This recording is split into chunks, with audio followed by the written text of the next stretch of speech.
Hello. All right, I gotta take one extra second to mic check here because, in archiving some old streams, I don't know if it's just me or maybe it's even just my speakers, but I've noticed that there's like a crackling sound that my mic is making. I think. I happen to have a second one of the same mic, and I just set it up. So. Oh, geez, something caught me off guard a moment ago. Yeah, so I happen to have a second one of this mic. I hooked it up. Hopefully there's no crackling issues. If there are, it might actually just be me peaking the microphone and not necessarily the microphone itself. So that's what we're getting to the bottom of. But while we get to the bottom of that, let's play Final Fantasy VIII. Hello, Crab. Hello, Nimther. Hello, anyone else who popped in. Whoa, I set this over weirdly. And, I opened a calculator by accident. The most comically large Windows calculator I've ever seen. Hey, Ilias. Oh, okay, I got confused right away because oh, wait. Hang on a second. I'll just drop in real quick and say hi. And unfortunately, bye right away, because I need to be up early tomorrow. Wishing you a nice evening/night and a good stream, is what No Name said. Why, thank you, Ilias. I actually was going to say, I was going to scroll up here and say, Ich schau kurz rein, sag hi. Doch leider gleich wieder bye. Weil ich morgen früh raus muss. Wünsch dir nen schönen Abend/Nacht und guten Stream. Why, thank you. Hey, Elf. Elf. How are you doing? We're going to play Final Fantasy VIII. How do you feel about that? Boop, boop. And boop. That's right. If you guys like retro video games, you should follow twitch.tv/alfclaw, who is the only true retro streamer that I really know of. Now, she'll tell you that she's played, that she plays non-retro games from time to time. But from everyone who I watch on Twitch, Alf is the true retro gamer. I mean, she played Commander Keen on stream, for Christ's sake. Who else do you know who played Commander Keen on stream? Alright, so here's the deal of what's happening in Final Fantasy VIII now that we are here. We are looking for some kind of white ship that has Elone on it. We need to find Elone. She is on a white Galbadian ship. Now, I actually did go back in my archives today and find the cutscene where we handed her over to that ship. And it did not really have anything of value, or anything that really suggested where she's going to be. Thanks, Crab. Yeah, I didn't see anything in that cutscene that gave any kind of clue as to where she's gonna be. The cutscene was just the people who took her claimed to be Sorceress Adea's seeds, and then Cid gave her away. Maybe Cid would know? Hi, Anna. So yeah, maybe Cid would know. You got to 8-3 in Mario. Man, I should have been watching, but I was, doing stuff today. Shit! 8-3 is a tough level. When you were talking about how much you hate Hammer Bros, I wanted to be like, oh, get ready for 8-3. But, I didn't want to spoil it. Okay. So, maybe Cid knows what's going on here.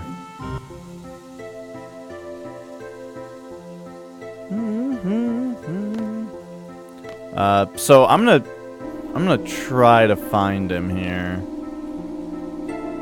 I may have started streaming at a poor time, but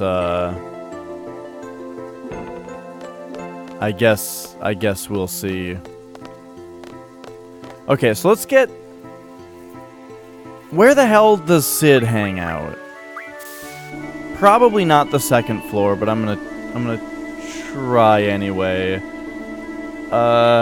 Oh geez, one moment.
All right.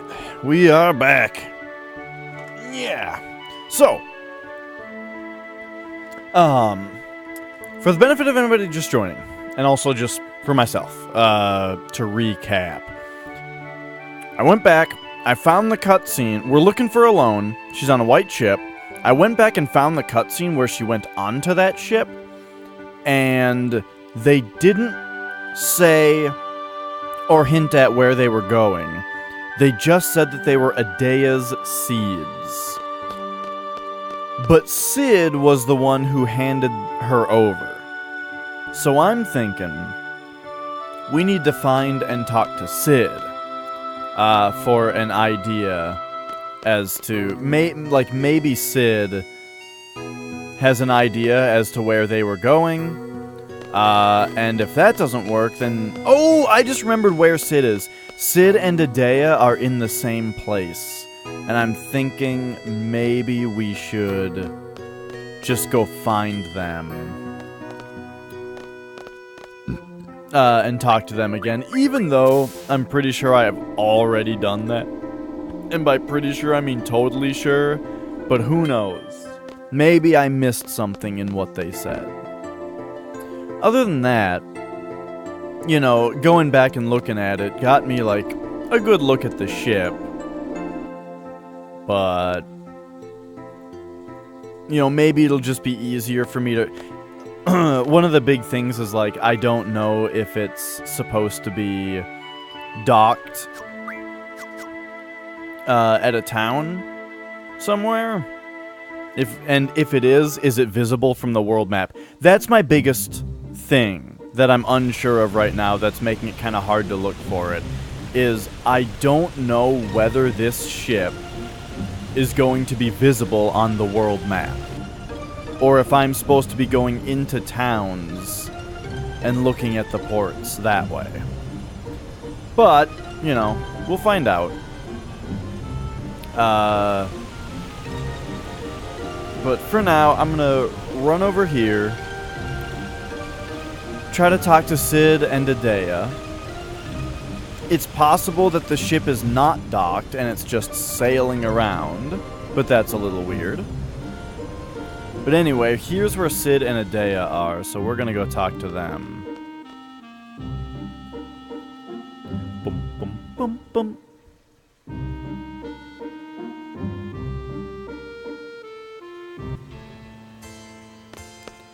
Okay, at least I think they're here. They're at that point in their RPG lives where they just stand around in this one spot.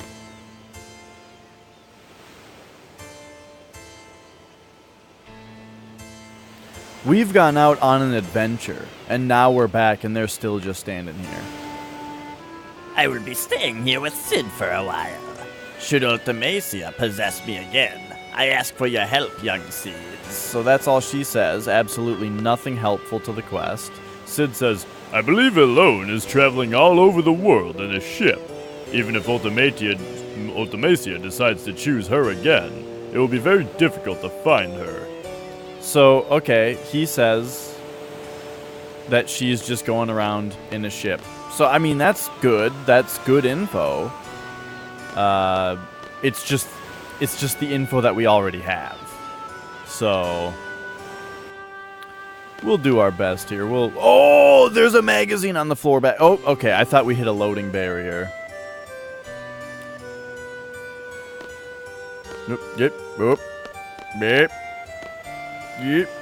Okay, I don't know if this is the way that we came from necessarily, but Hey, there's a draw point. Kiraga? I think, yeah, we're all full on that. Alright.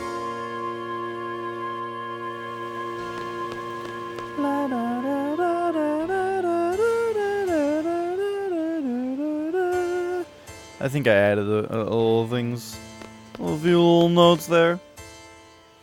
That's good to hear, Crab. Bum bum bum bum. Bum bum bum bum bum bum bum bum bum bum. Okay.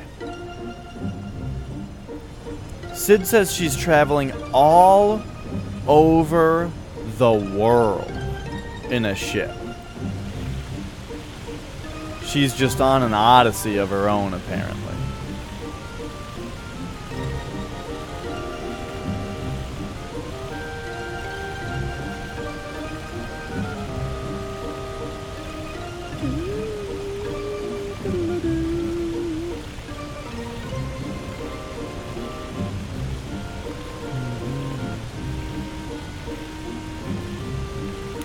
I hear you, Crab, but I wish you the best.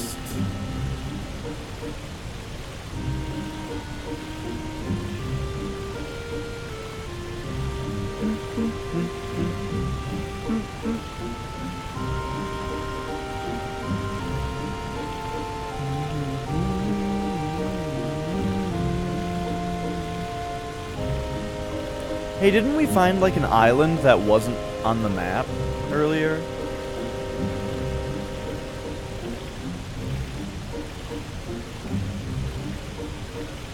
I think it was on the bottom left.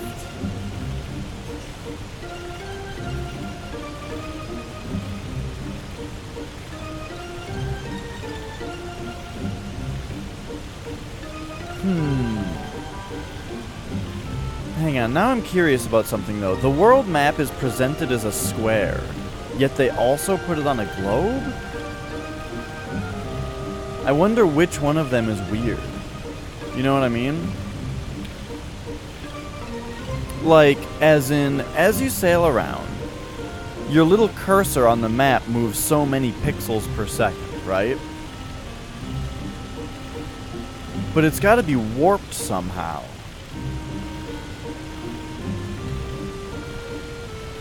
I mean, naturally, I think that this world is flat.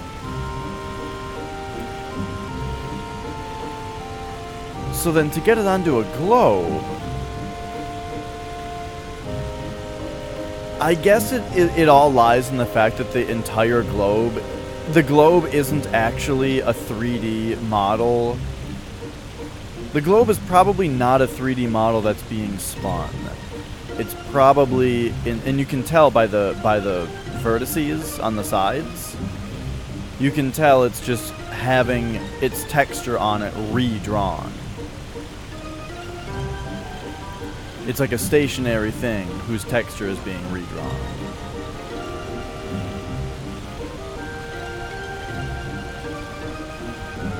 And so I wonder exactly how that's achieved. It's very interesting to me. Okay, so down here somewhere there is like, there's like a hidden island.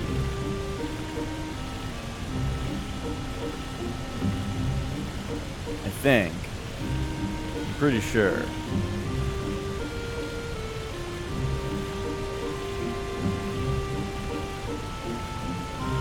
So you get for sleeping weird and overstretching when you don't stretch or move much. Oh no.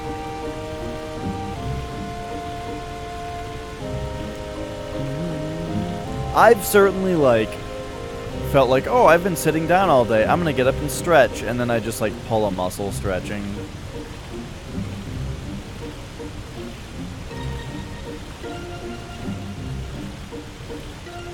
Gosh, it's pretty easy to find Win Hill, where Alone is from. Dalit and Balam have docks. Where the hell is just... Okay. I gotta say that there's a thing in this game in general that confuses me a little bit. And I'm gonna see if I can find...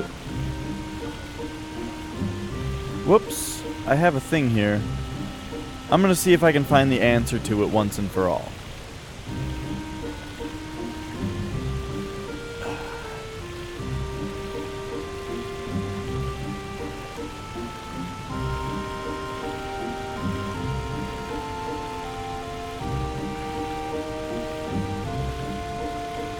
Get crotch cam here because it's something that might be explained in the manual.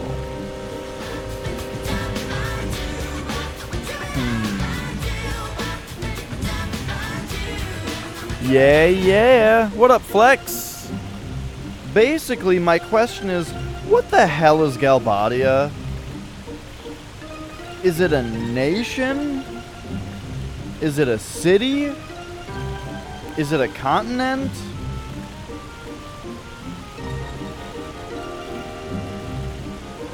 I got a bit of an issue with that.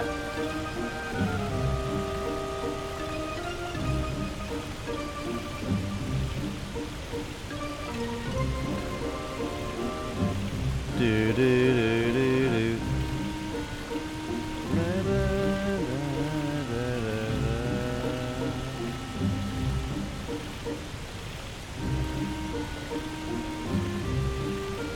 Wait a second. Wait a second.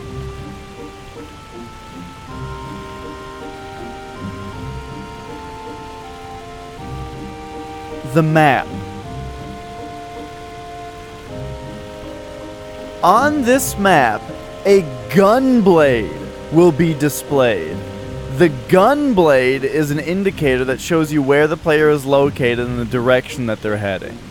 Are you serious?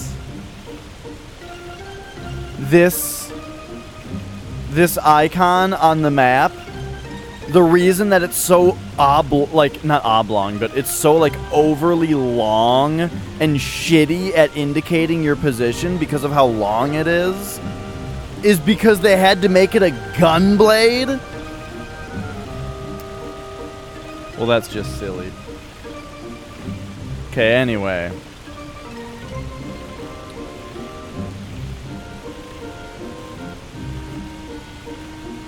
The thing that I'm unsure about in this game, yeah, again, it's that I don't know what the hell Galbadia is. And I feel like it's kind of important. I don't know if the manual is going to explain it to me.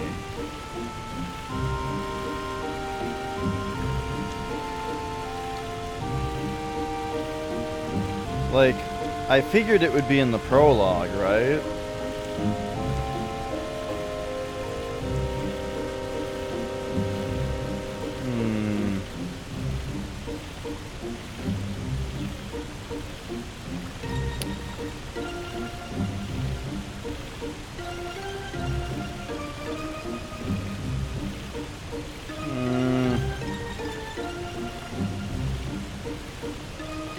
Okay, well,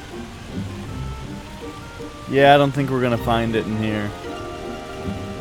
I'll try to pay more attention from now on, and maybe we'll figure it out.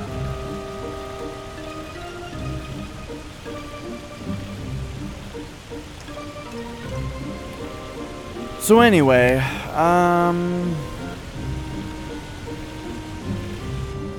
back to gaming.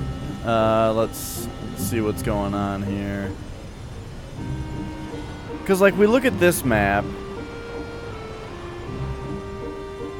and I feel like we don't have, like, a very clear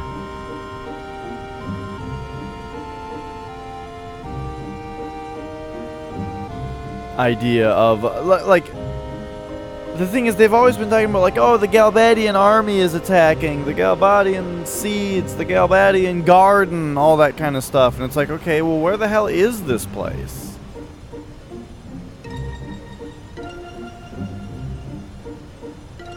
We gotta go there eventually. It's important.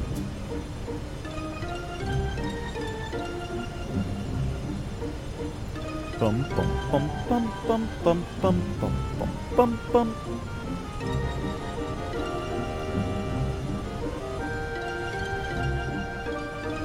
What's this place again? Delling City? This place doesn't appear to have a dock, is kind of my concern. Like, I don't know how she could be in a place that doesn't have the white ship there, you know? So I don't know if it's really worth looking there yet.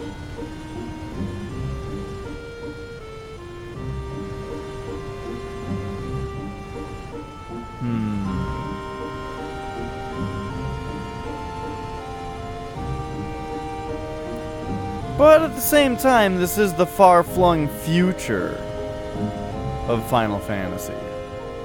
Ooh. That was not supposed to have so many F's in that sentence, but... you know, who knows? Maybe the ship grows legs and walks over to the city when they get to a beach, you know? I mean, the garden that we drive around in is both land and sea.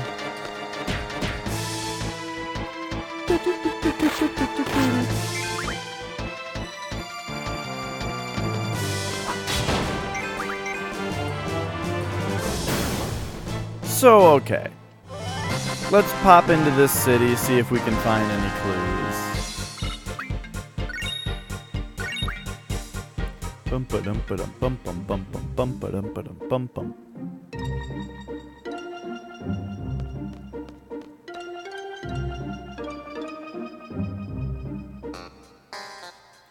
Oh yeah, this place has really great music. So we've got rent a car. Now that a day is done, Cypher Almacy is our leader. Whoa, wait a second. Cypher is the leader of the whole army now? Well, except for when What's-Her-Face pipes back up. Cypher now has full control over the Galbadian forces.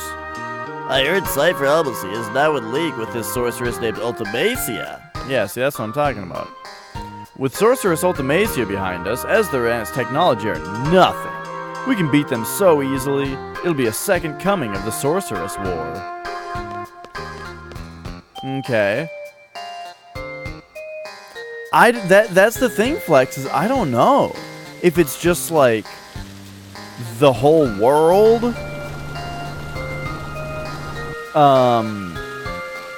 or if it's like the continent, one of the continents. I don't know.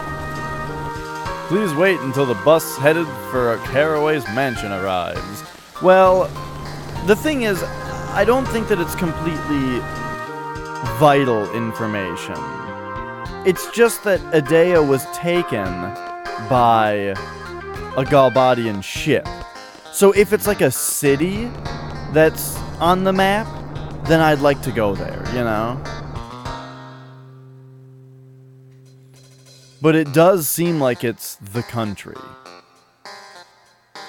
There's the Galbadia Hotel, even though we're in Delling City.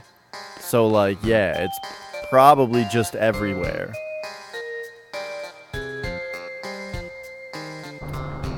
Okay, I need to cross the street. There we go.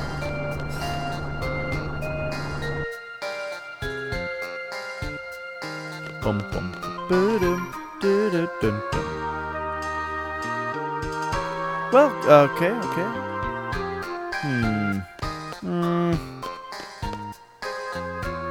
Wait a second.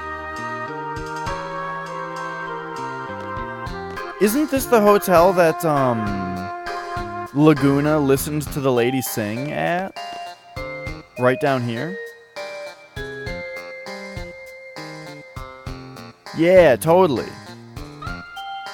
You saw it in my eyes, didn't you? You're up for a challenge, right? No. We're not here to play games.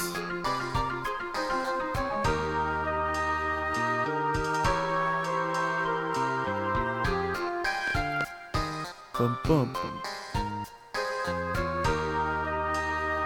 I love the music here. Okay, let's start talking to lots of people.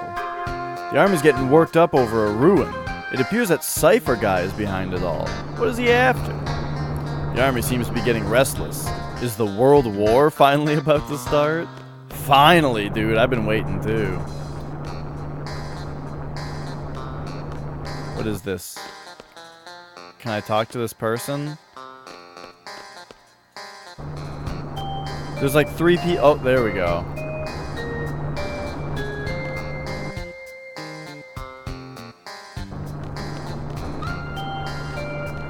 There's like several people that I can't really talk to. The sorceress has gotten through to our weak spot. That's why she's the sorceress. I can't tell where I am versus... Like, is this an NPC back here? I can't tell.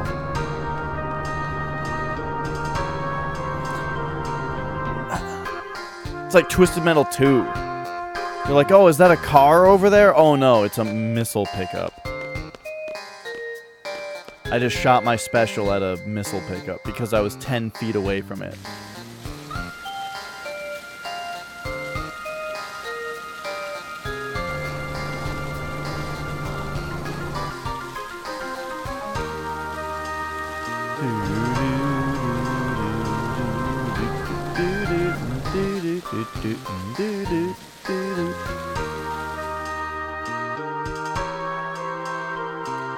And that just loops us around to here. Okay, there is a little bit more to this place, though. There's like, we can come here.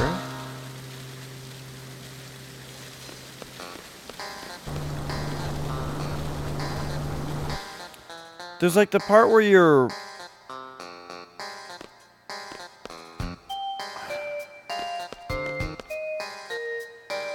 The part where you're like walking straight up and down with the road. Alright, maybe we gotta... The presidential residence. Yeah, that's what I'm talking about.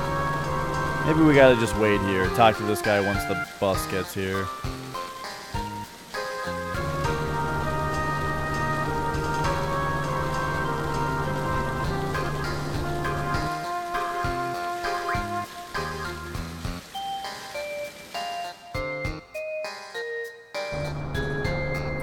So here's the gateway.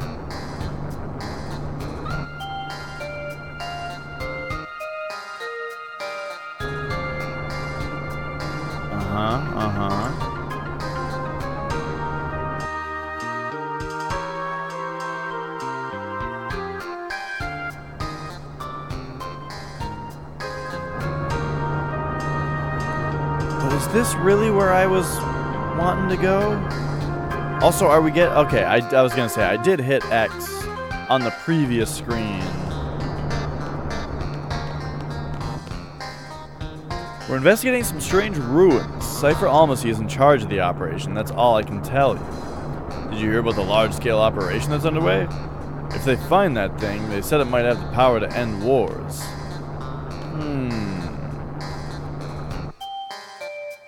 Maybe that one place where we had to get the... This is the room I was looking for. Maybe that one place where we had to get the student ID has more to it, but I think that's already where we got brothers.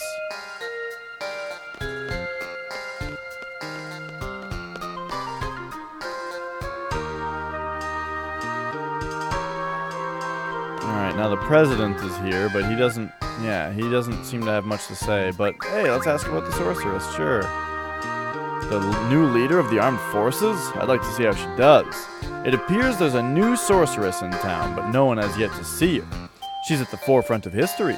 What is she conspiring? It's all very mystifying. The powerful nation to the east. Esther was a great threat to everyone. Now, it's Galbadia. After the war, Esther kept quiet. No one knows what became of Sorceress Adele. Esther itself remains hidden behind a veil of mystery. Very few people from the West have ever seen or been to Esther. Okay, so that makes it sound like the West continent. It's the continent. The West continent is Galbadia. The East one is Esther, or something like that.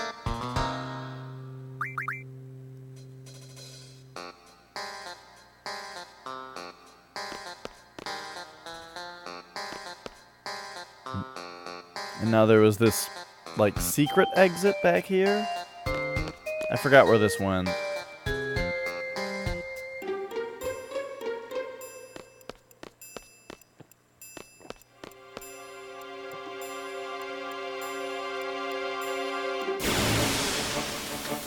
but there's monsters in it.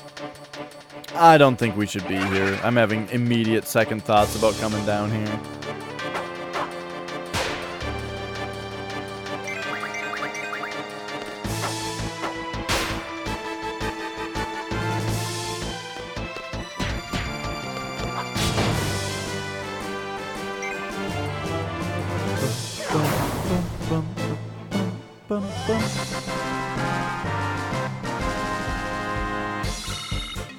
Alright. Hey, I think it said Squall needs 666 experience to level up. That's pretty cool.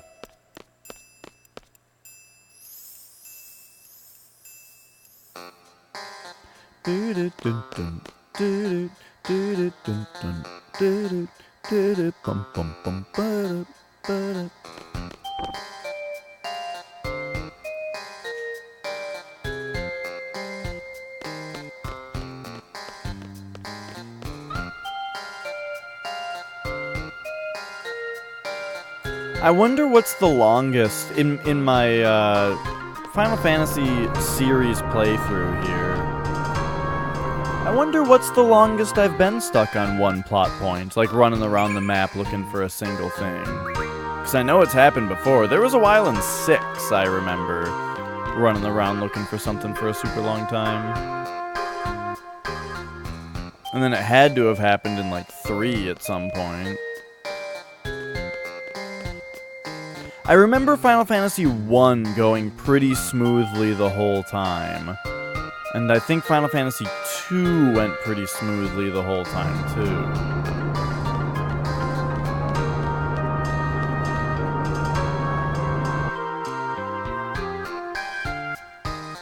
Whoa!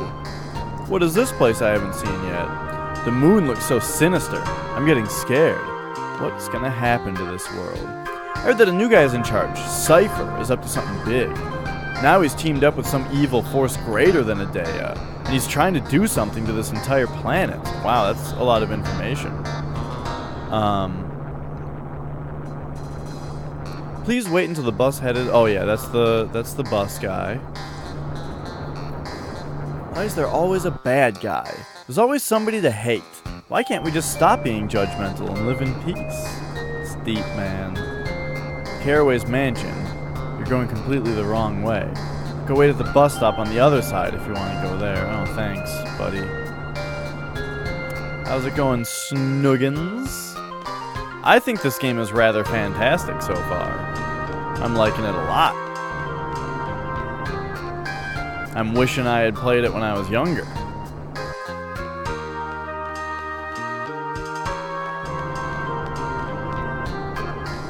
We're just gonna cross the road here right through traffic. Whoa, look at that fancy car. I heard the army is planning something big.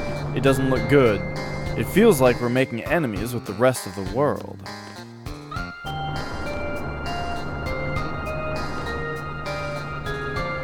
Heard there's a new sorceress called Ultimacia. I hope we can trust her. Okay, oh, there's a shop here.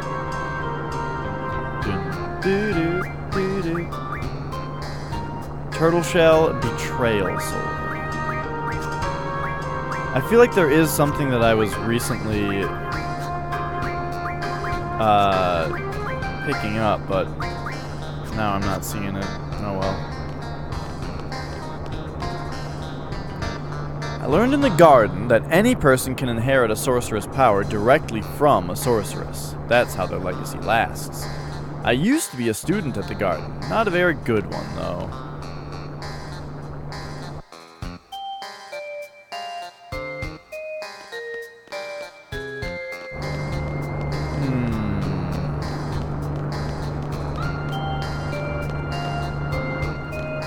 Okay. I think I just need to be out of this place. We need to get out of here, man.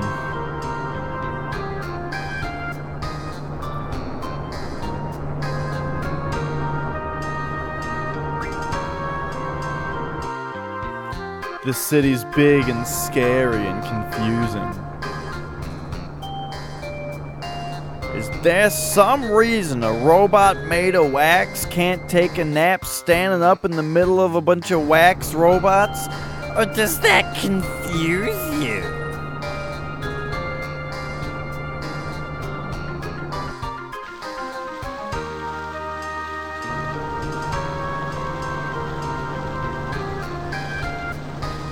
Actually, I think that's pretty close to where we want to be. We might have to go around the wheel here. Oh shit.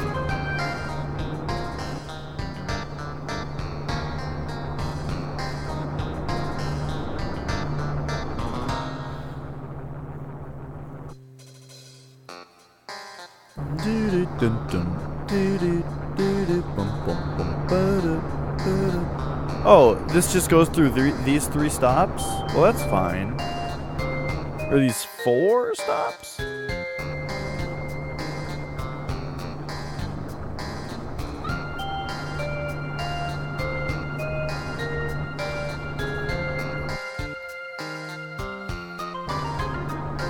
Oh no. It has more.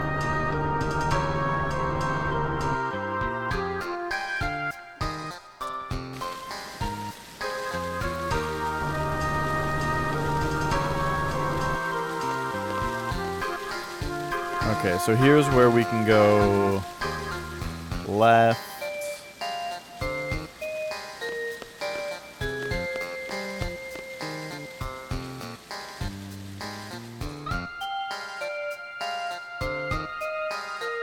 What? Where the hell are we now?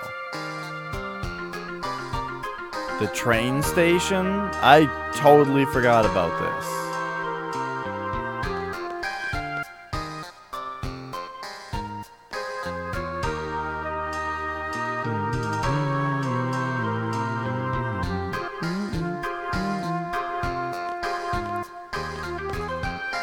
Alright, you know what? This is... I don't totally understand why this game has the trains in it. Like, if they made me use them for fast travel for a while, that would be cool. Maybe they did, and I just never did it.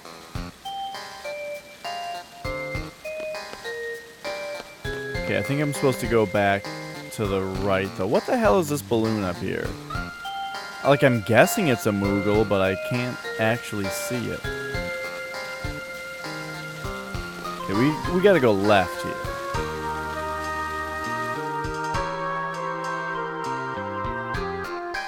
Right, so that brings us here, where we can go down.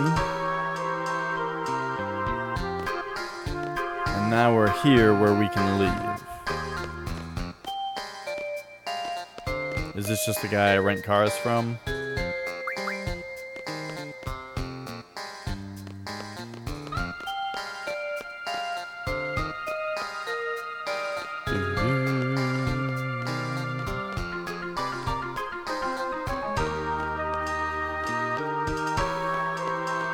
Okay.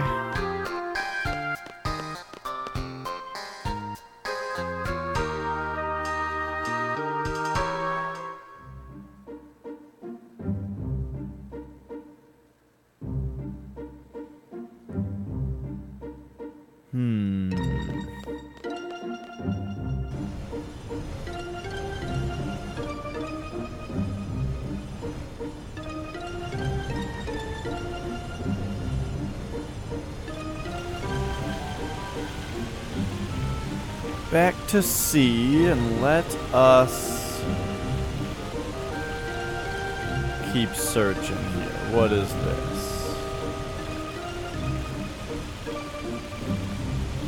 This spot right here is not marked on the map, but it's so darn suspicious.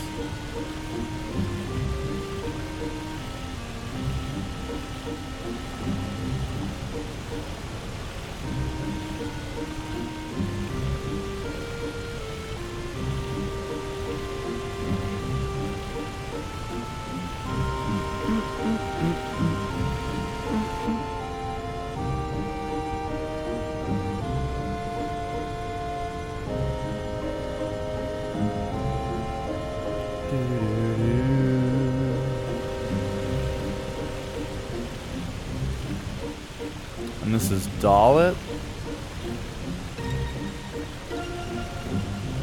The place that I really suspected there to be some plot action.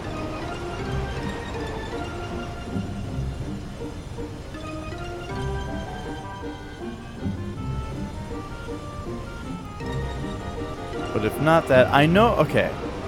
So as far as this place goes, I know I got my ship down here before already because I was trying to plug it into this thing. But,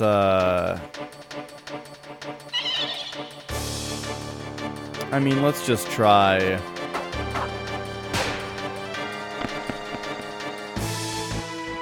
running into it and seeing what happens.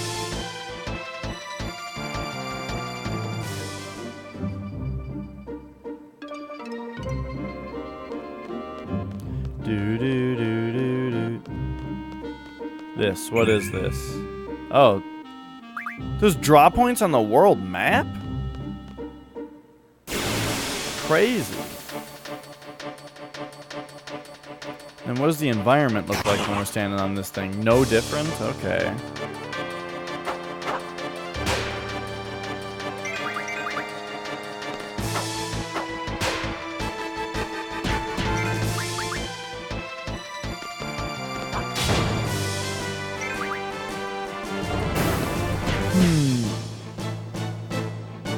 Sparky's with you, nice.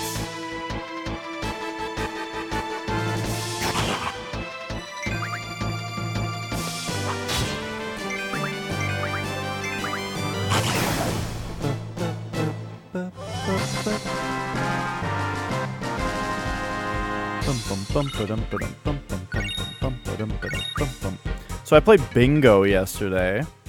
It was alright, you know?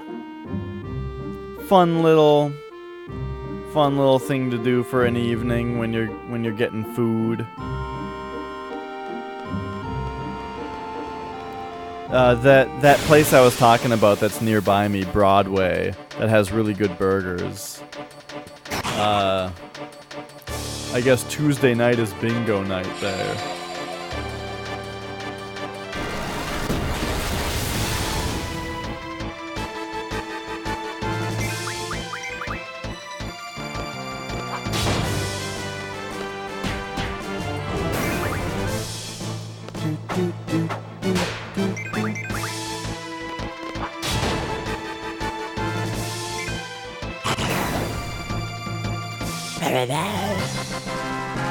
If you win, do you get extra cheese? So there were like 12 different bingo games in a row with different rulings.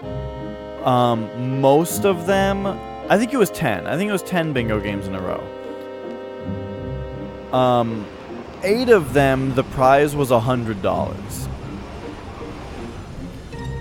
And then $100 each. And then the other 2 had a much bigger prize. They were the coveralls. The first coverall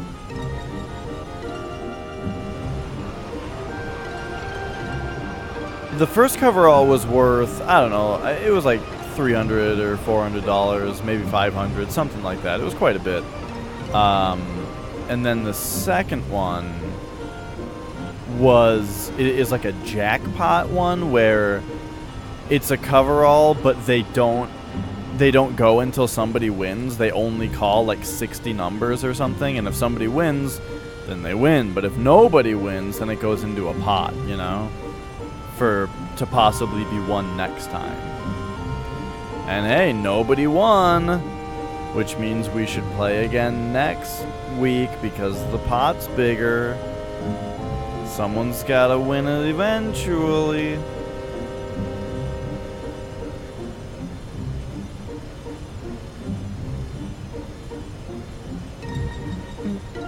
The only thing that was a little disappointing about the bingo, really, was that the person calling the numbers just had a program on their computer. They were just on a laptop that was telling them the numbers. instead of like rolling a thing and getting a ball out of it, you know?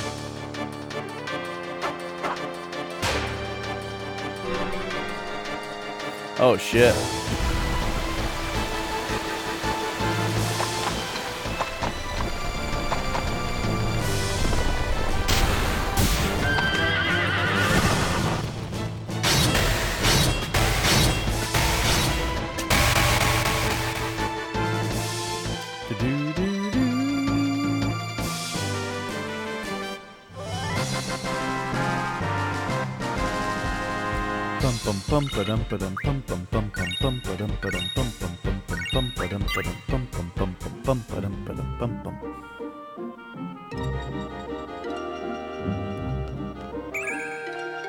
Oh, there's a draw point here. Okay.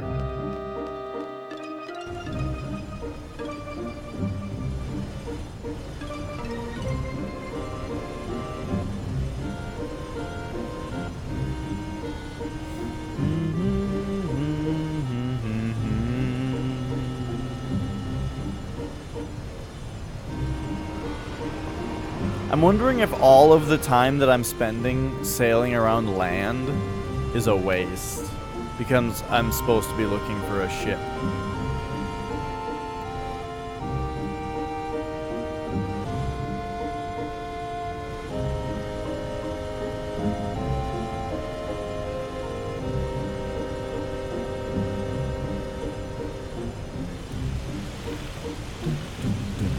Dun, dun, dun.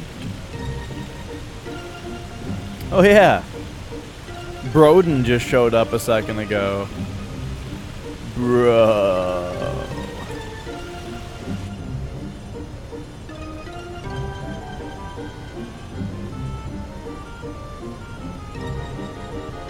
Man, I'm feeling pretty tired today.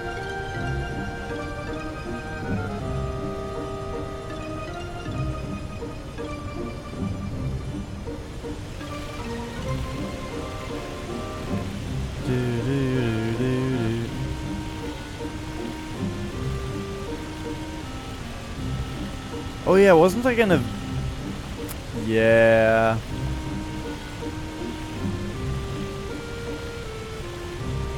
Just thinking about visiting Dalit again, even though I've already visited there twice to no avail. It just feels like the correct answer so badly.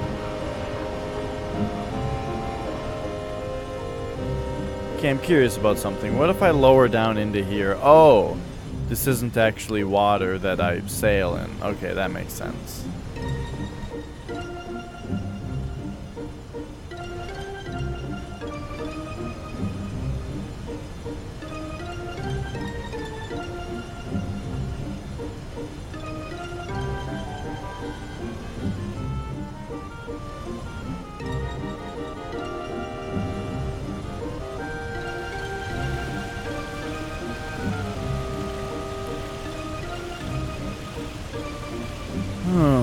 Okay.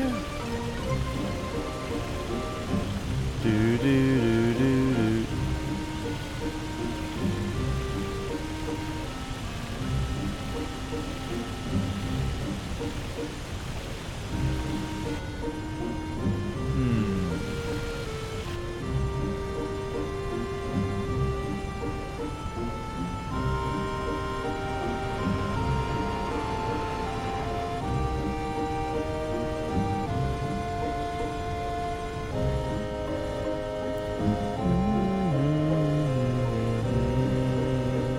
Whoa, hang on. We sailed across that other...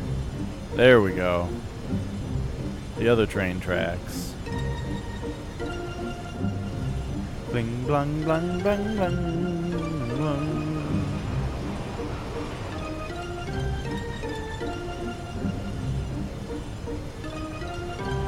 Ah, and here's how we got to this place. Yes.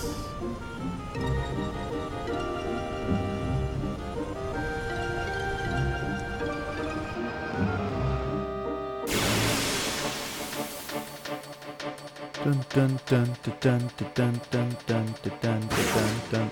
But yeah, for the bingo, I mean, winning $100 from one of the bingo games is like a pretty enticing reward, you know?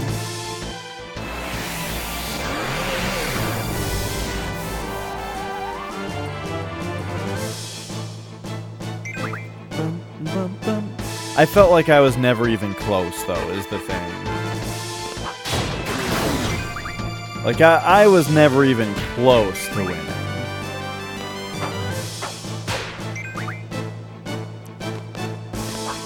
But, you know, some people buy, like, a shitload of bingo cards.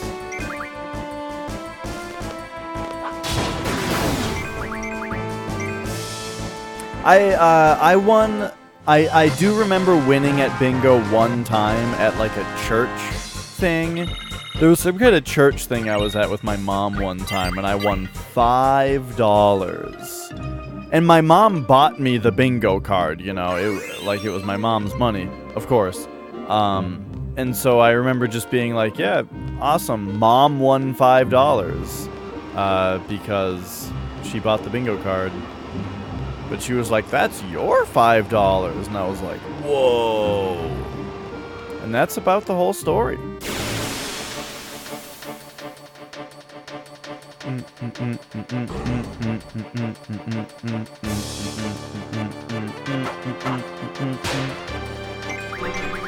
Oh, geez, here comes Broden again.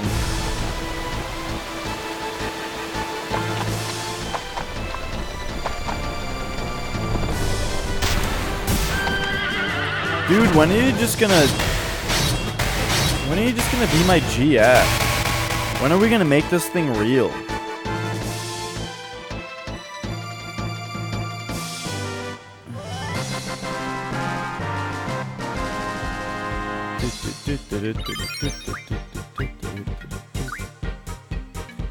Used to skip classes and go to free bingo? Ah.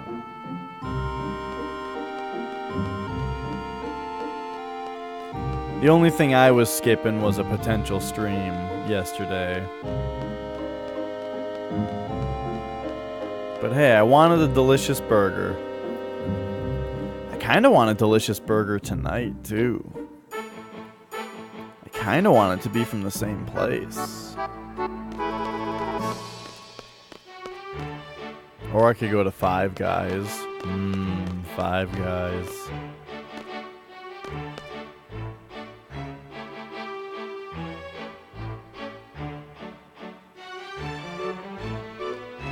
Okay, so I have been here several times. However, coming here this time because you got me. I really just want to play more bingo. I've got the bug, the bingo bug.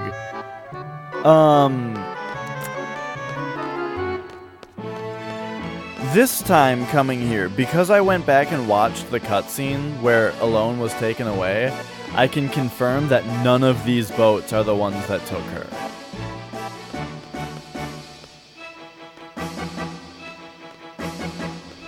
So I think that basically says for sure she's not here.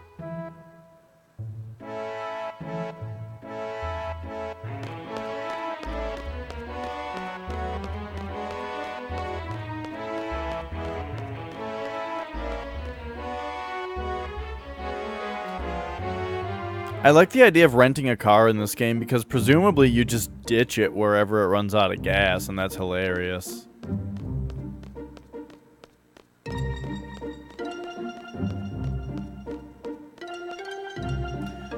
I love the Louis C.K. bit where he's talking about rental cars and not returning them. Because if you don't bring the car back to the rental shop, they still want the car.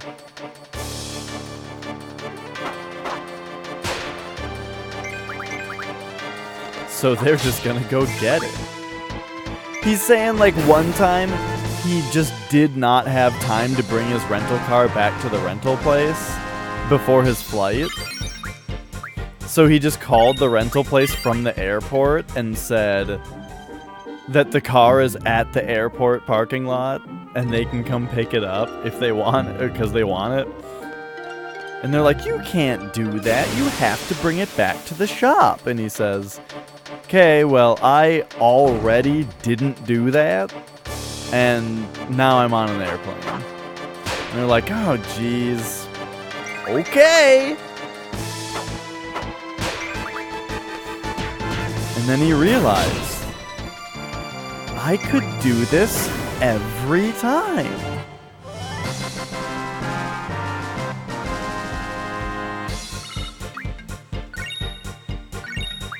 Do, do, do, do, do, do, do, do.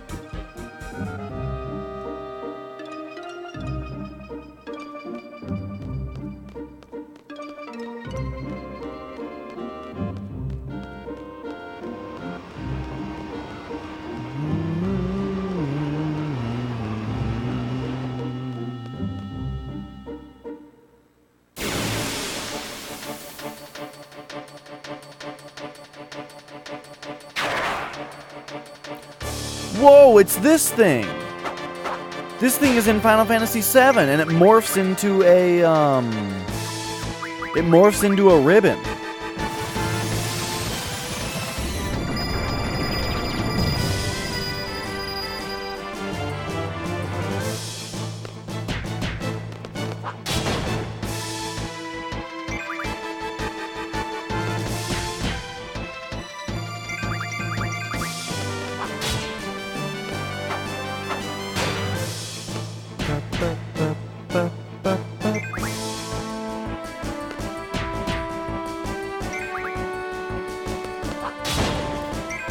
I kind of wish that, like, status and elemental damage junctioning to attack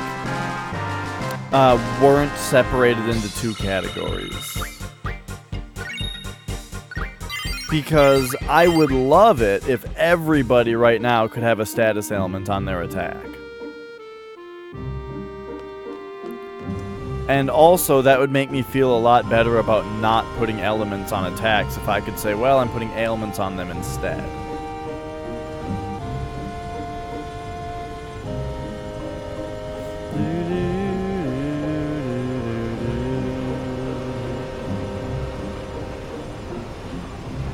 Yeah, I don't think that's something that we really need with Carbuncle, but I'm glad that he knows it now.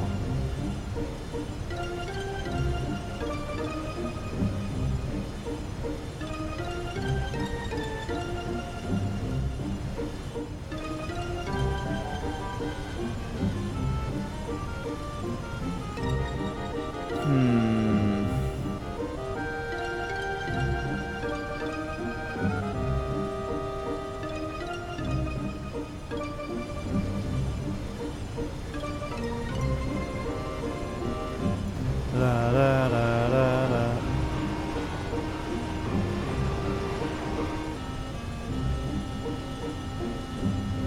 Whoa.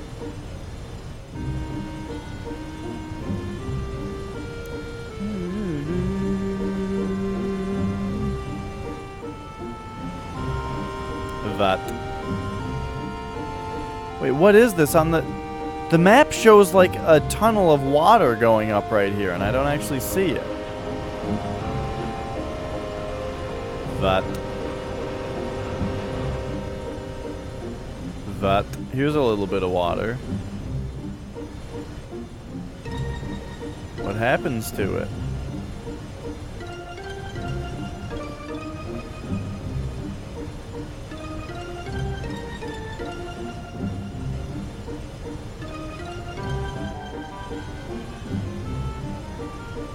Boy, I'm really looking forward to having a less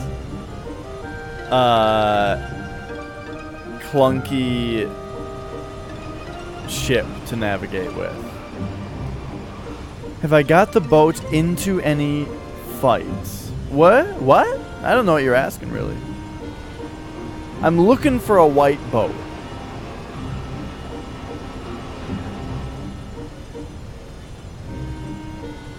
But the details of where it is, what it looks like, or how to find it, I am not interested in hearing. We will find it. I do feel as if I'm taking a very long time to find it. But we'll find it. Okay, what the hell is this place again? Oh, my boat. No. I have not gotten into an encounter in my boat.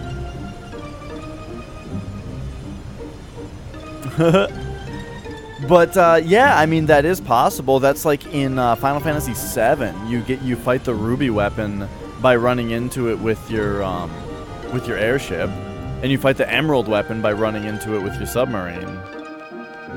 So yeah, I'm sure this game will probably have something like that in it at some point, right?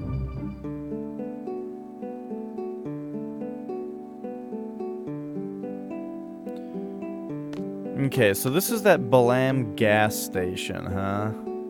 Galbadians are gone, and so is their garden. So they have a garden.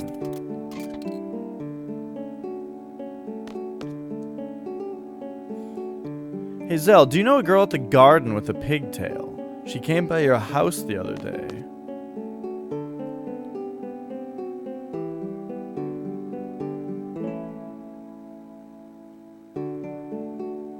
Pigtail? Did Alone have pigtails? Probably. That's probably what that means. Let's go to Zell's house.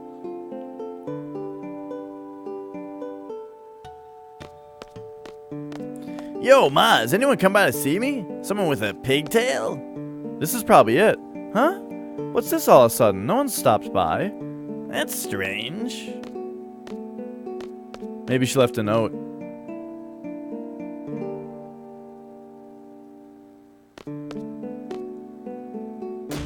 Oh, that's not what I was expecting to happen. I wanted to look at this desk. Whoop-ow! Hang on a second. We gotta position...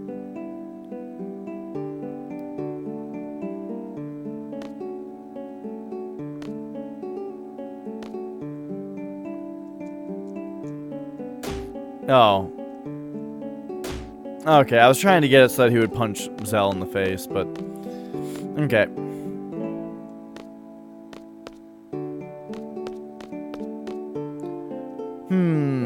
I'm kind of getting plot vibes here, though.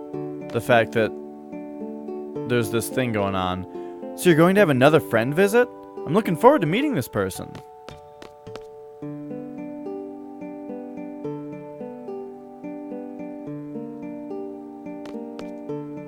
I hate naps. Yeah? Oh, hey. An old issue of Timber Maniacs. Not.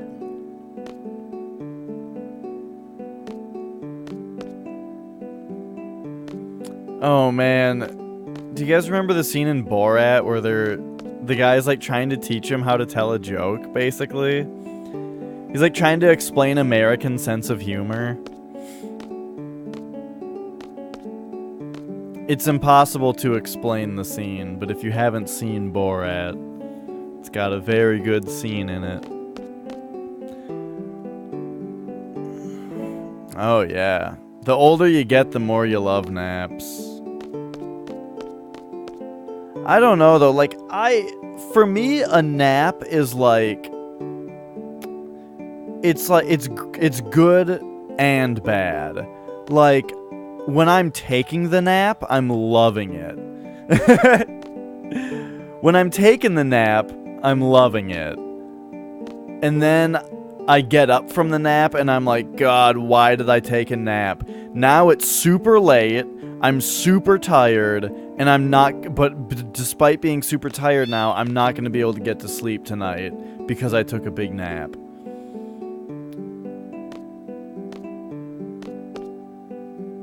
Actually, that's not true.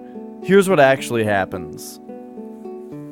That, except minus the part where I can't get to sleep that night, because really what happens is, oh God, it's super late.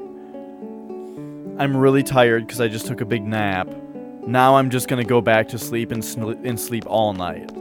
So for me, nap always turns into went to bed early. But then I do usually wake up at like 2 in the morning or something, and then I can't get back to sleep. So yeah, naps, man. Excuse me, naps, man.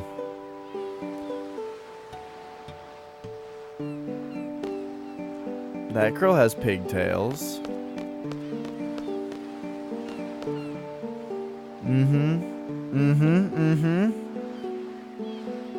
Ilias knows.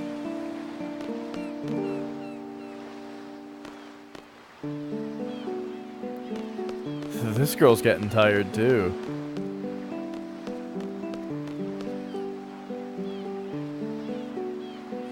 Hey, Squall, how's it going? You're here again? I got nowhere to go. I went back the other day and the garden was gone. I guess that's what I get for ditching too many times, huh? Oh well.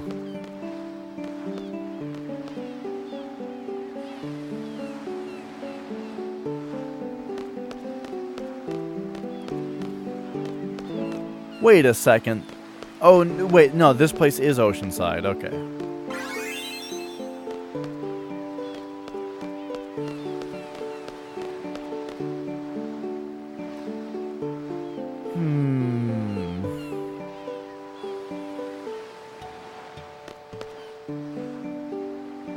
What did I have ready for trivia again? Oh, yeah.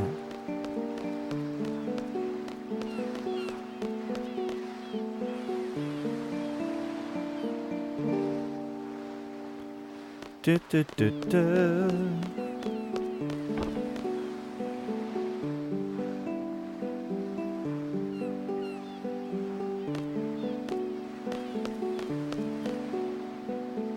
Someone in this town somewhere is going to have something interesting to say. Maybe I need to go back to the lady who told us that someone stopped by for Zell. And see if they say something different now that Zell's mom said that no one was there?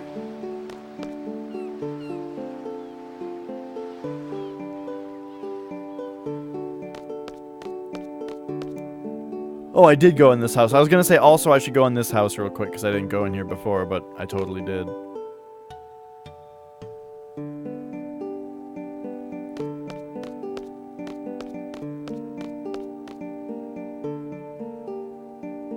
Bum bum bum bum bum bum bum bum bum bum bum.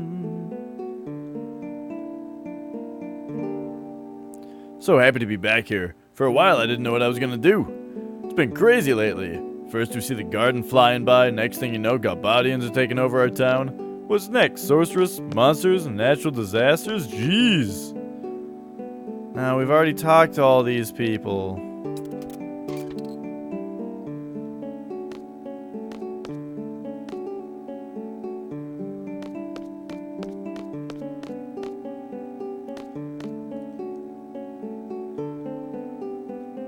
And now the person who told us to go, that there was someone at Zell's house is gone. How about Benchy Boy? Hey, Bench Boy, what's up? Hey Zell, how are you doing? Hey, how's it going? You know me, I'm always good. Good. Make sure you stop by and say hi to your mom. Yeah, we did that. Boy, they really want us to go to Zell's house. I am the Queen of the Cards. I travel all over the world to monitor and enforce various card rules. What is it that you want to know? Sure, this region's rules. The following rules have been accepted in Balam. So that's this region? Open. Pay me 30,000 Jill and I will pass on a new rule in this region. Same. No. Get out of here. The train to Timber is here. No, we don't want to go to Timber.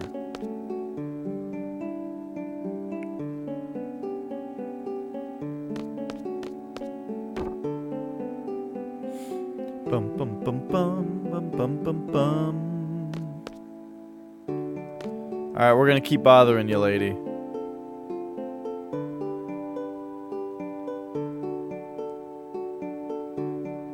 Sorry, but the video game has demanded it. No, that's it? That's all you have to say? I've already mashed circle all over this house. Where's Zell's room? Where's his hoverboard? I thought he had a hoverboard over here. Bet the mayor really likes Black Betty? The mayor of who? Of Ram Jam?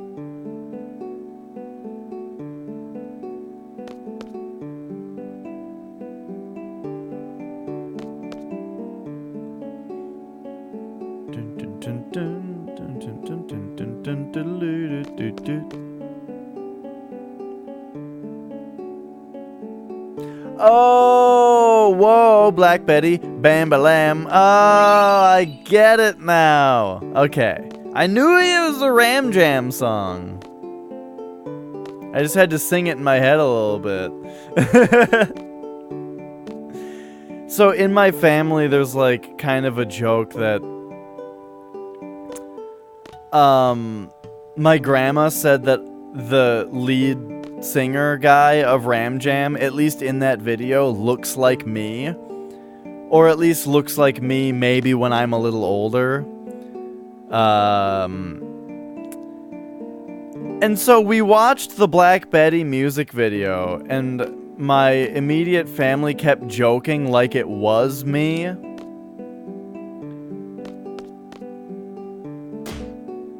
And at the end of it, it almost kind of seemed like my grandma was actually convinced that it was me in the video. I don't think that happened. I'm just saying, like, it kind of seemed like it for a moment. It seemed like for a moment my grandma might have been legitimately confused as to whether or not I was the lead singer of Ram Jam.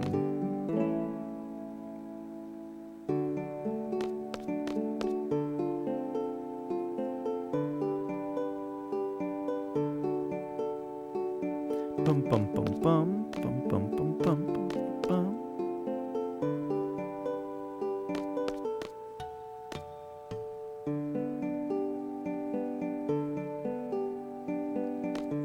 Hey, Alias, there's a reason I go by an alias on Twitch. Playing Dead. I hate naps. Playing Dead. I hate naps. What the fuck, dude? Zell, what's in your house that I'm supposed to see?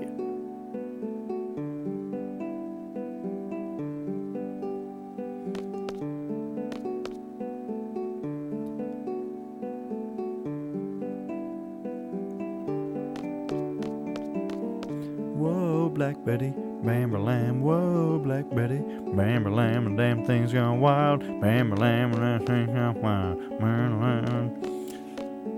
That song jams.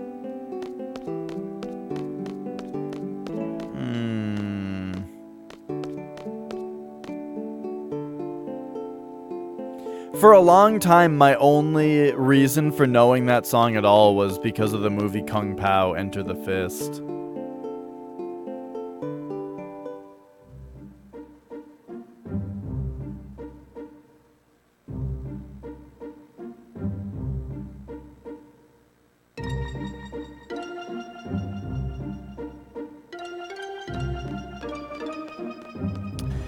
So, like, my only lead right now is, okay, so somebody wanted to talk to Zell, and they went to Bambalam.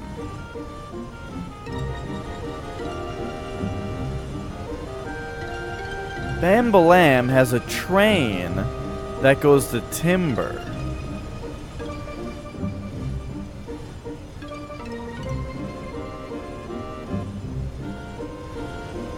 So am I supposed to go to Timber now? Also, do you think anything's different in this Ifrit cave? Uh-oh.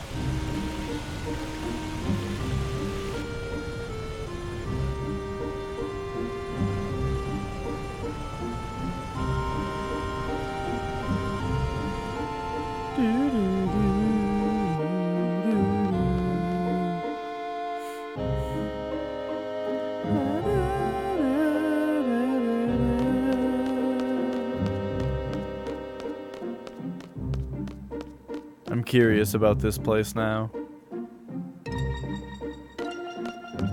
You know, I love I've always loved the Chirprise emote. That was like the emote that made me check out Cherno's channel because I kept seeing people use Chirprise, and I was like, that emote is so cute. I'm gonna go check out that streamer.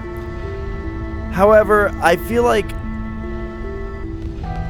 Chur D, now that exists, is cuter and also applies to like almost the same situation.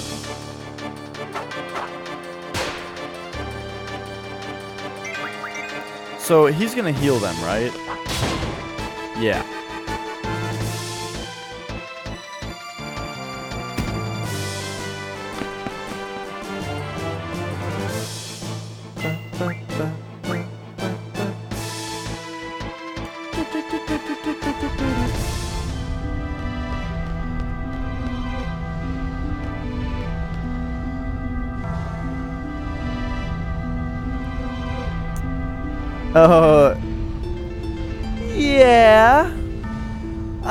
Yeah.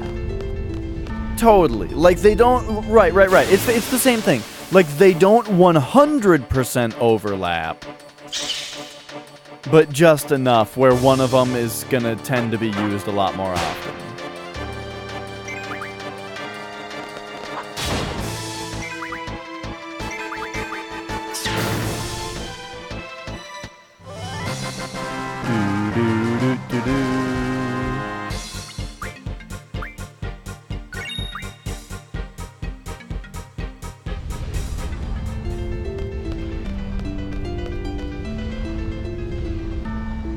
I really need to figure out something to do for subs. That's not what I currently do. Which is part of the reason that I put the Bit Boss up, because that reacts to subs. But at the same time, I don't really want the Bit Boss thing because, okay, so here's my issue with something like the Bit Boss, is there's now something on my stream that, like, I kind of can't get rid of if, well,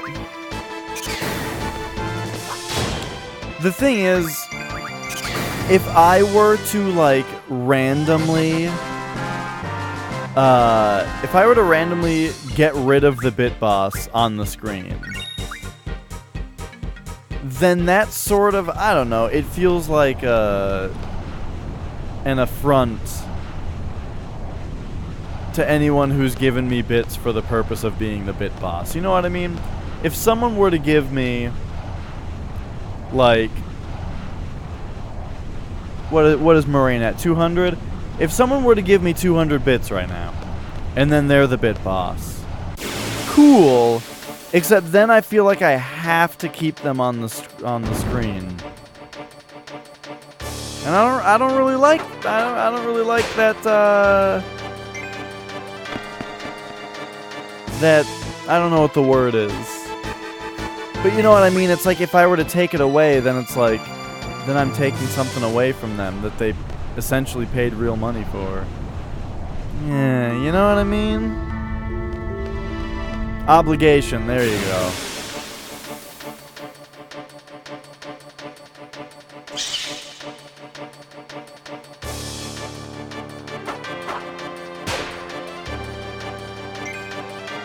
The enemies in here are worth literally 1 experience point, and that he just did 0 damage to us. Please just don't even give me random battles.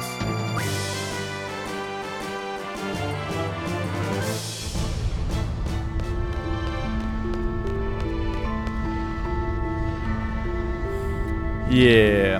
But I do want to do more for subs. I used to have the sub celebration that was really gimmicky and stupid, but like exactly the type of gimmicky and stupid that I wanted. It's just that I don't know, there's a few reasons that I can't really do that one anymore. Including Twitch VODs getting muted and every one of my archives on YouTube getting flagged for copyright. So I can't really do that one anymore. So I need to think of something as stupid. Or just better than what I have right now. I've tried trying to think of a way to link it to trivia.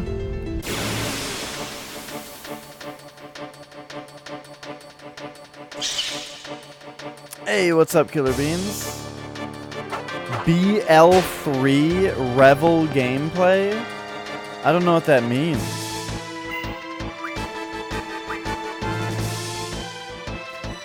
That's the thing, Ilias, is honestly, legitimately, do you know what I'm talking about with my old gimmick with the head banging and the rock band guitar? I was like inspired to do that gimmick by Orkin Man. I watched Orkin Man stream and I was like, man, my stream needs to be stupider. And so Borderlands 3, gotcha. I was like, man, my stream needs to be stupider. So I came up with the guitar riff gimmick, which I really liked, but it had the problems that I mentioned a moment ago.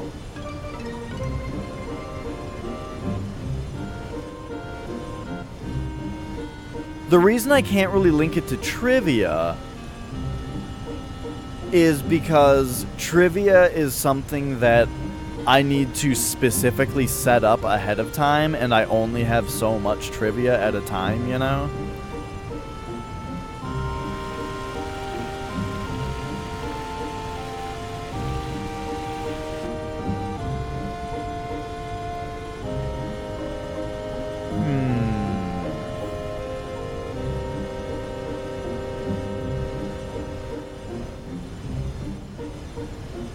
I'll think of something. Yeah, it's been a long time. I quit doing the gimmick a lot. Well, the other reason I quit doing that gimmick was because I was speedrunning a lot more at the time, and I had to disable that gimmick anyway during speedruns because I couldn't stop, you know? But yeah. So for several different reasons I quit doing it. Maybe I should just bring it back, though. Who cares if the YouTube VODs get copyright flags? I do a little bit. But... because I just like... I don't know.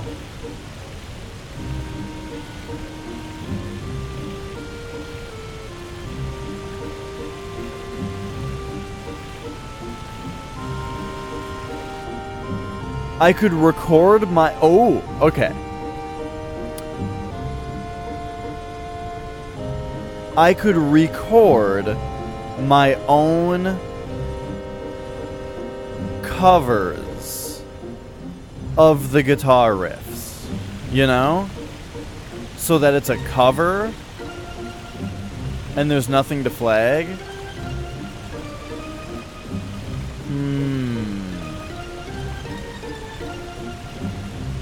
That would be so much work. But it might be really fun, too.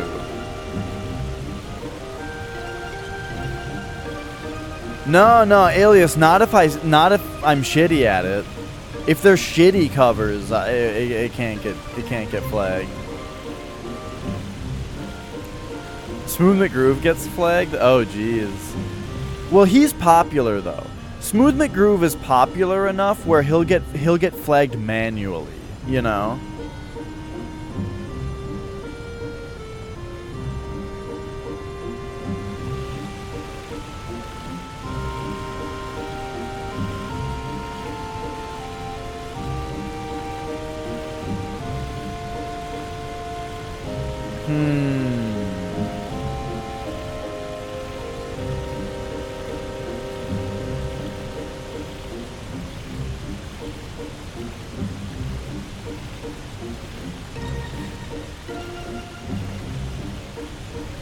My other option would be to only use riffs from like a very select few bands that I get specific permission from. But then that gets complicated in that, like, I don't know.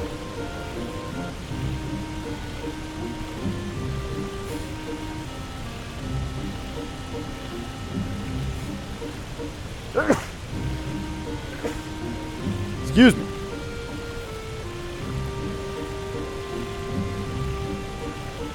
In my new streaming setup, though, the gimmick would actually be a lot easier to do, is kind of the thing. Speaking of gimmicks and all that other kind of dumb shit,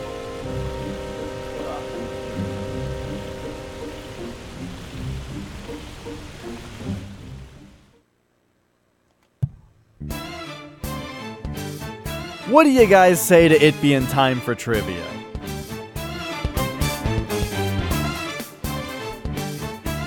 I think it's... What the hell?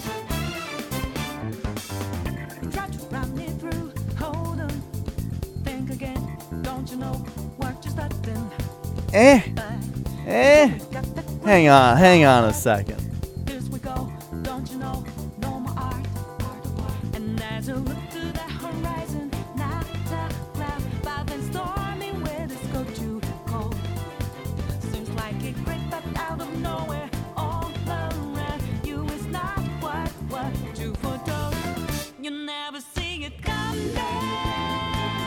Well, it's better at least. Oh yeah, Anna, the pixelated... I don't know where these sneezes are coming from. The pixelated mic. Hi, it's time for trivia. Welcome, you guys. And let me also pop this over and let's just turn...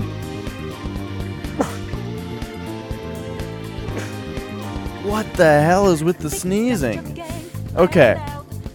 Alright. Jeez. Hi, it's time for trivia. Here's how trivia works. There's going to be 2 rounds. The first round, if you guys get the first round will be a multiple choice question. And everyone has to vote together to get the correct answer. And if everybody together gets the correct answer, then you all get 5 retro bucks. Now, the second round, if you get the first question right, then the second round will be a betting round where you can bet and possibly double your retro bucks. So why don't we get right to I'm not going to ask you guys which question you want this time. This time, we're just going to get right into it. So are you guys ready for the first question? Here we go.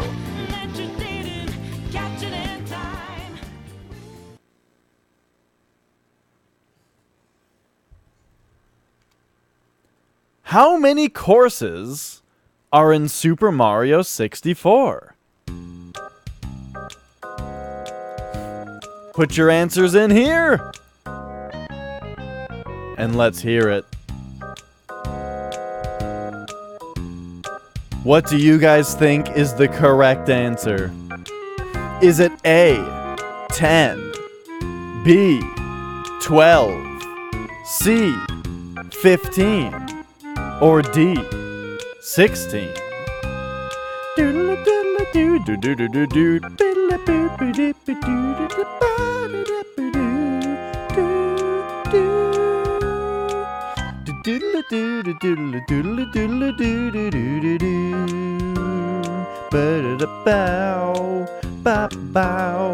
Hey, we got some answers coming in. Stars per course, there are 6 objective stars, and then there is a 7th star for getting 100 coins. If you know the answer, you know, it's up to you. Remember, you guys gotta work together to vote for the right answer. So, telling other people what the correct answer is in chat is highly encouraged. Oh shit, Ilias is like figuring out the answer in a smart way. I shouldn't have given information. I shouldn't have answered his questions.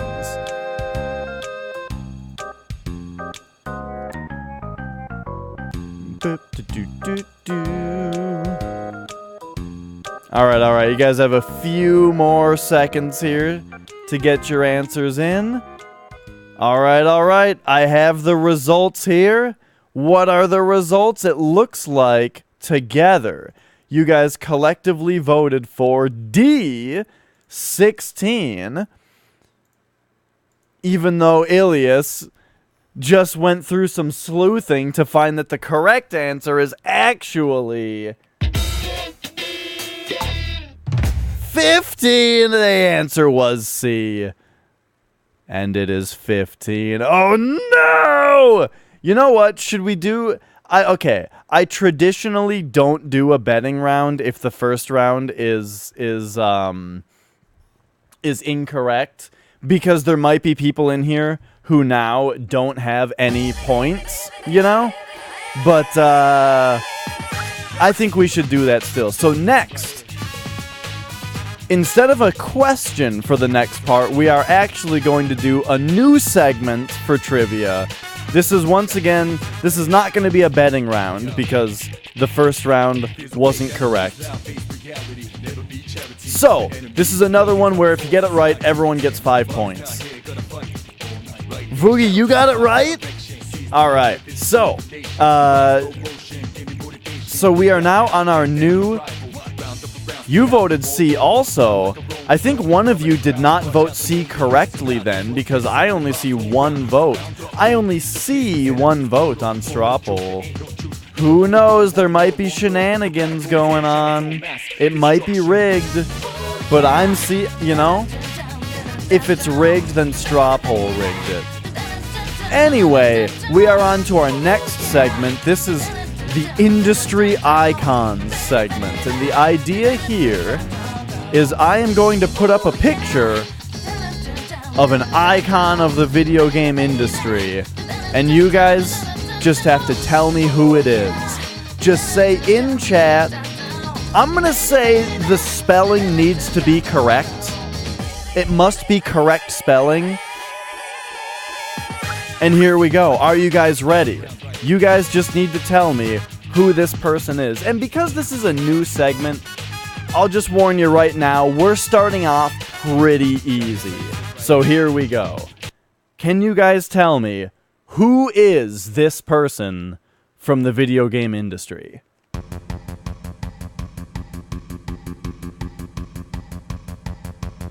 You know, Ilias, I was actually going to have it be Miyamoto as the first one. And you got it, right? Yeah, Hideo Kojima. That is correct. Hideo Kojima is our first person for this segment. Great job, Ilias. I was going to say also, you read me like a book, kind of. It was going to be Miyamoto just as the first example question, but I decided not to have it be Miyamoto because the other question was about Mario 64, and so I didn't want it to be a Mario question and then the guy that made Mario.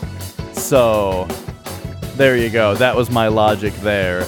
Alright. Here's what we're gonna do. We're gonna do a slightly more difficult one now. Because you guys got that one so fast. And I think it's about time, or I think that we've earned a betting round. Let's do another industry person question. And this time, it is a betting round. So go ahead, put your bets in the chat of whether you think that you guys are going to be able to get the next one. And I will mark those down, and we will have ourselves a betting round. What do you say? Oh, yeah, and put exclamation point points in the chat to see how many you have right now. Let's just wait for Chrome to apparently be done crashing. And let's get this going on. This is our betting music.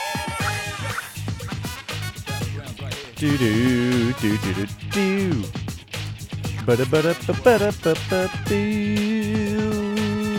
Okay, so who is betting what? Crab is in for 10. Dong Diggity is in for... How many do you have? You just have... Oh, you just have 5, so you're in for 5. All right. Dong is in for 5. Ilias in for 21. Voogie in for 12. All right. Did I miss anybody? I have Crab for 10, Dong Diggity for 5, Ilias for 21, Voogie for 12. Did I miss anyone else? Anyone else? Going once, going twice. Here we go. All right. So, for the bets in chat, can you guys name this next person of the video game industry, the next industry icon, if you will? I don't know how long you guys have, maybe 30 seconds. Let's go.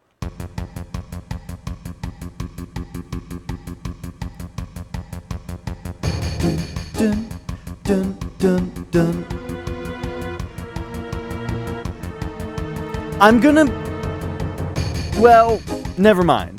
I was gonna say something about the rules, but it might slightly give away who it is if I started to say that rule.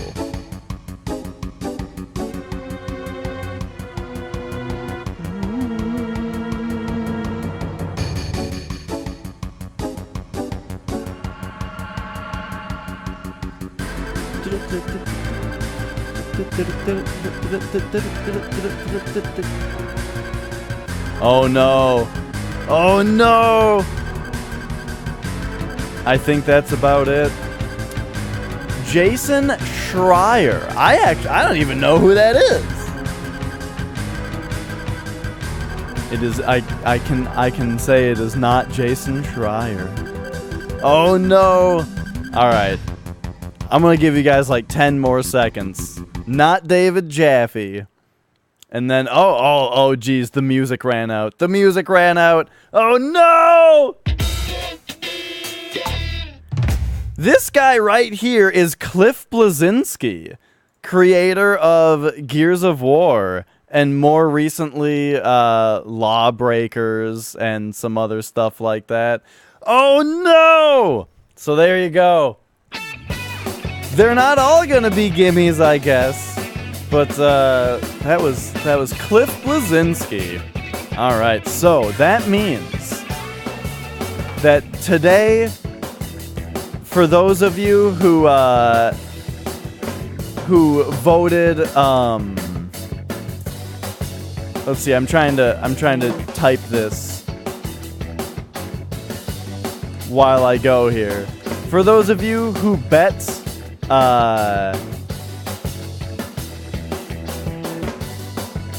What am I trying to say? What's the word when it's like not aggressively? For those of you who bet modestly, it paid out slightly. Well, it paid out because it turned out that the bets, oof, they were bad this time. All right. Well, I hope you guys enjoyed this portion of trivia today. I do conservatively, there you go. I can't think of words today. I do have more trivia prepared for a little bit later. It's going to be Name That Game with soundtracks again. So I hope you guys stick around for that too. But for now, let's get back to Final Fantasy.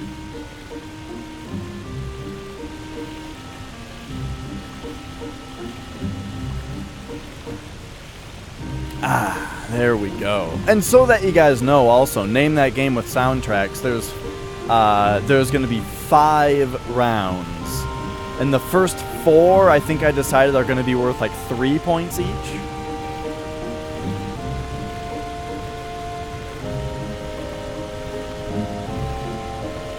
Oh, I hear you, Crab. If I could help, I would. Alright, so back to sailing around Final Fantasy VIII. Where the hell are we going?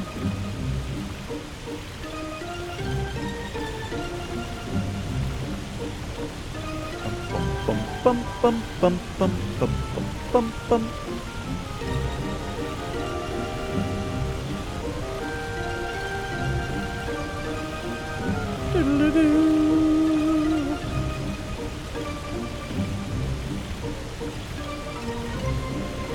Oh, yeah. Yeah, I thought about making more game covers. Oh yes, I remember, Crab. This white ship is eluding me quite severely.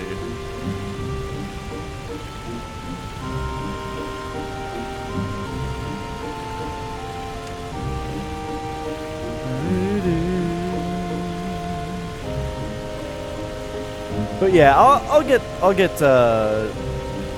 cover arts back in here. Ilias, were you here when we did Name That Game soundtracks? And people lost money on the World of Warcraft song? I don't think you were here for that one. The last song for the betting round I took from World of Warcraft, and no one got it. I was wondering if a World of Warcraft song would be really hard or really easy. And no one got it.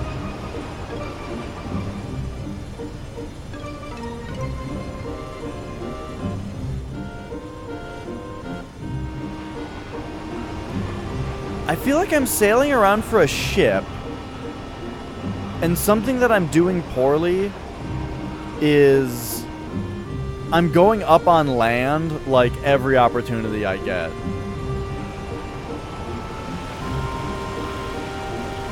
Oh, okay, gotcha. One of those times. La da da.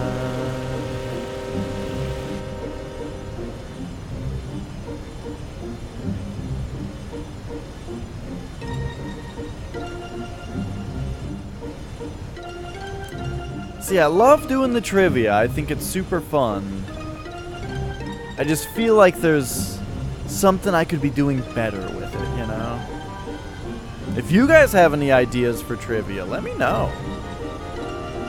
I am, like, sort of working on getting the betting system automated. I talked to SebDemuffin. Basically, right now, Joey Mousepad handles the points. But I asked Seb about having Tin Muffin handle the points, and he seemed like interested in, he seems interested in trying to get that going. 15 in a row.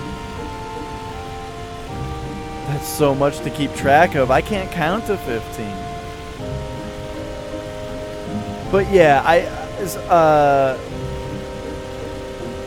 I've heard from Seb that he might be working on getting Tin Muffin to handle the points and having the betting process be automated, which is very, very nice sounding.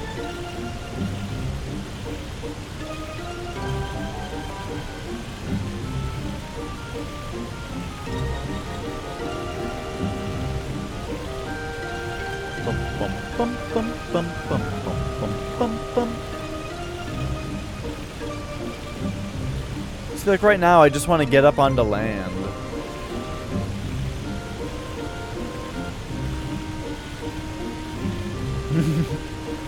No, Muffin. Points, Muffin. Points!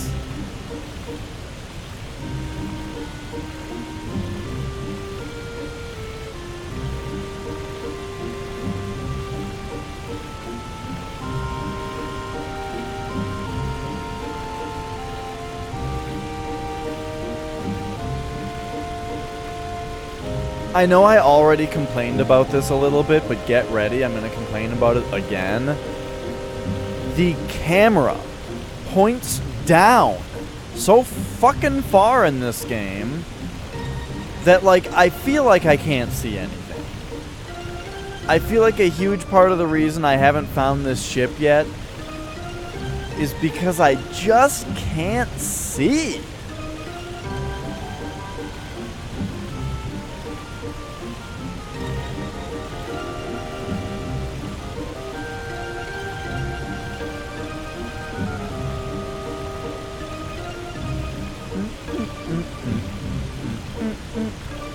Hey, if you get Final Fantasy VII on... Oh, no, that was going to be a dumb question. Never mind.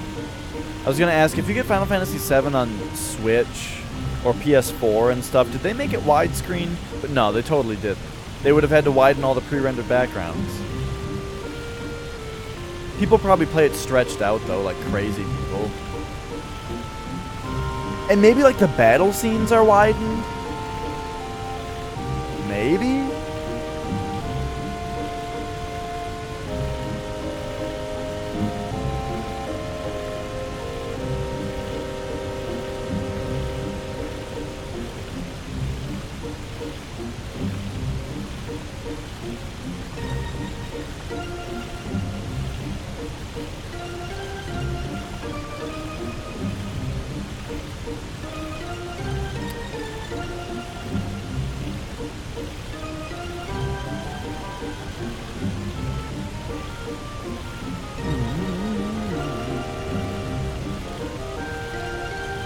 I'm still at the point, too, of wondering, like, whether there was something that happened earlier in this game that hinted at where this was going to be, that I was going to find this thing.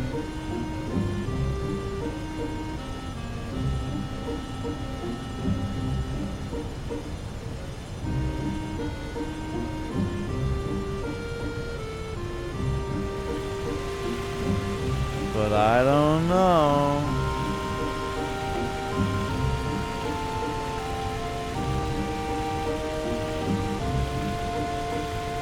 We even tried going to FH, and the mayor just wouldn't talk to us.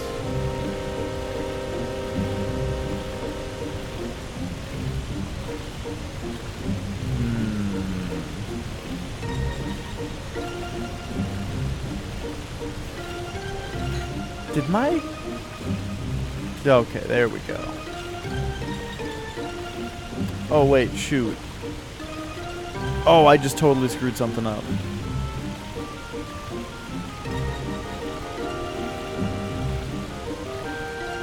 Just a moment. Perfect.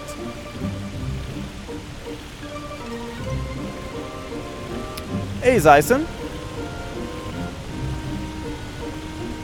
Yeah, I really was not expecting to just fly around this map in the garden. That's pretty cool. Definitely not what I was expecting. However, I am kind of waiting for some other options for locomotion, since this thing is pretty darn slow.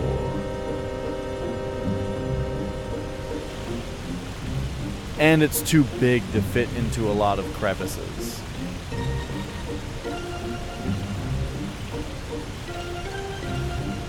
You know what I'm saying?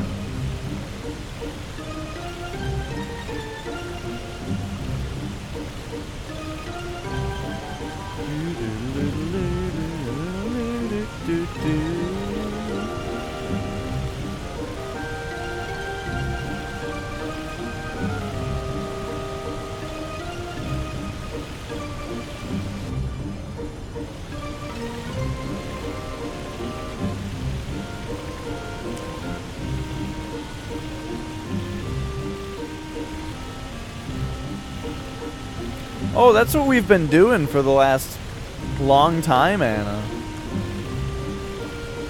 That's what I was saying, is that, like, I kind of have a bad habit of going up on land every few minutes. Yeah, Zyson, I found a desert that had cactuar in it that give 20 AP each, so that was pretty cool.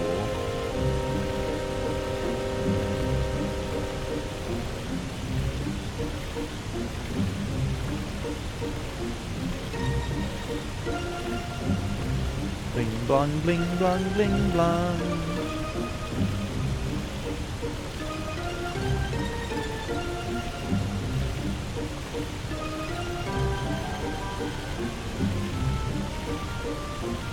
You just sail so slowly.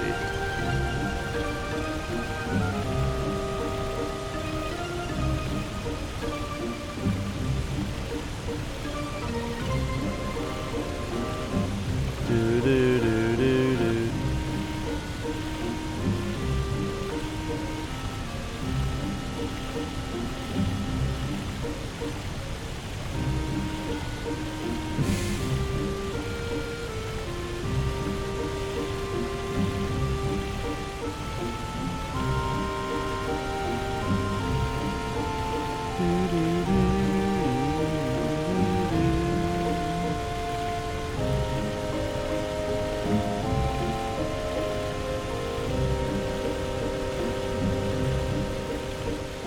This seems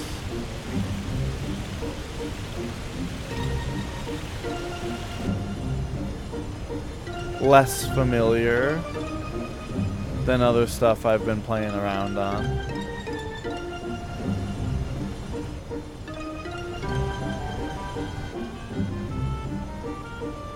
This is where oh, this is where Shumi Village was. Okay. Right, well, we definitely remember that.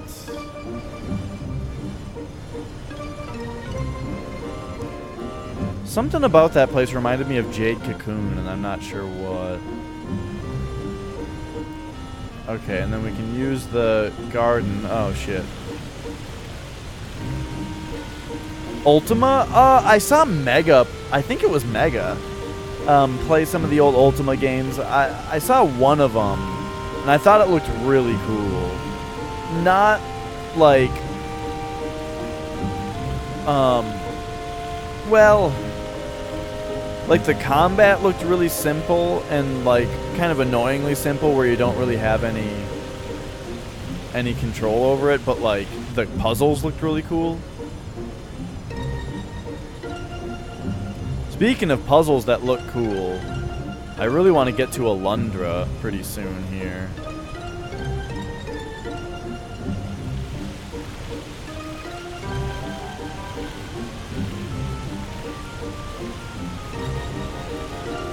This is pretty neat.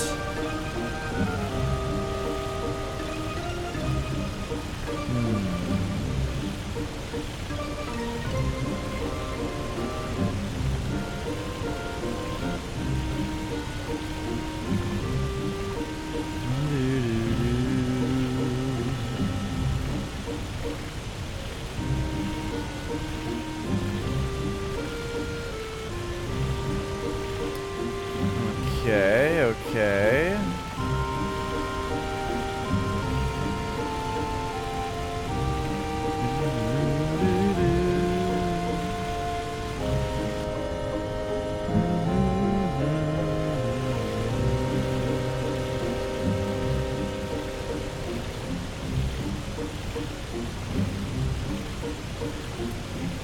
Yeah. I know what you mean, Zyson. It's weird. It's like sometimes I feel totally overwhelmed by the number of games I want to play. And then other times I sit around and I'm just like, I don't know what to play. Yeah, this game's got a big map that you also... Actually, I don't even know how big this game's map is. It's not that big. You just move around at 5 miles an hour.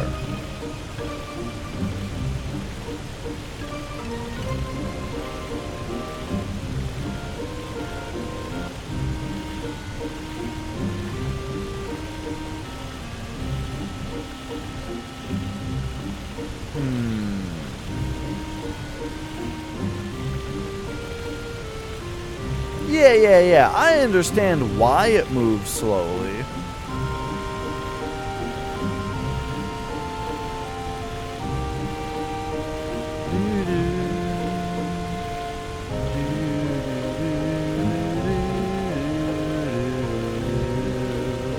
I'm hoping to find this thing in like one of these little crannies. one of these little nooks.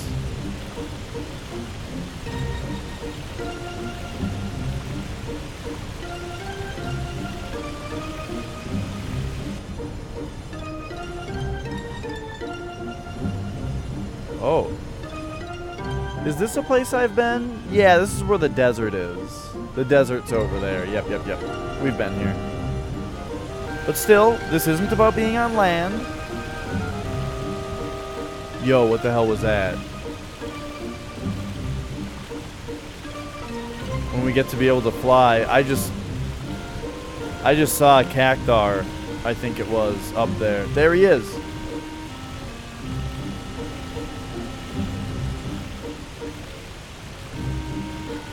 Maybe they're not cactar, maybe it's just a cactus, but it's popping up and doing something.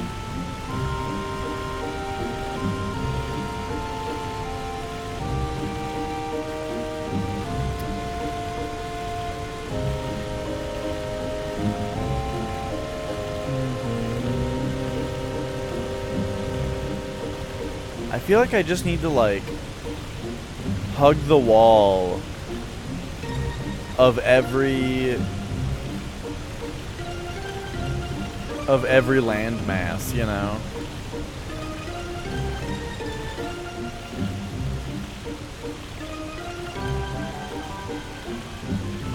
And that's what we're gonna do, alright? Let's do it. We are hugging the wall of this bottom part here that has the deserts.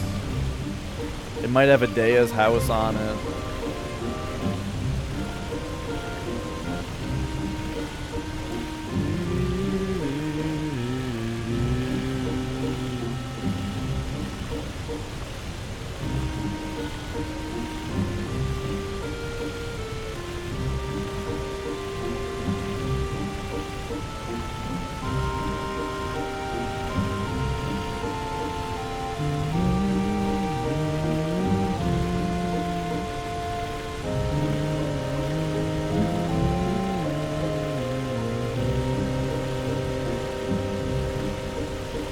I was saying earlier that I did actually go to my stream archive and find the cutscene where we handed Alone over to these people on this ship. And yeah, there was nothing revealing in the cutscene, I didn't think.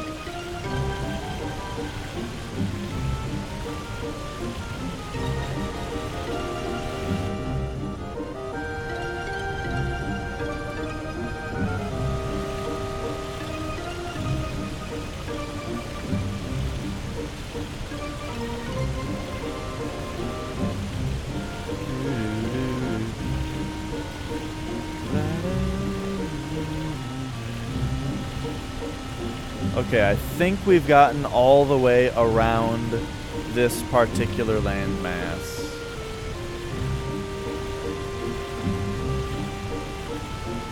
Didn't Final Fantasy II have a similar globe map, which was really crazy for the NES or Famicom?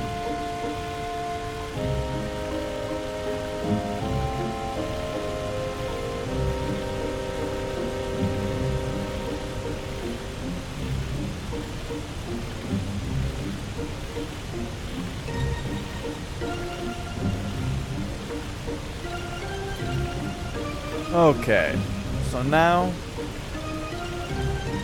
let's find the next landmass and give it a circle.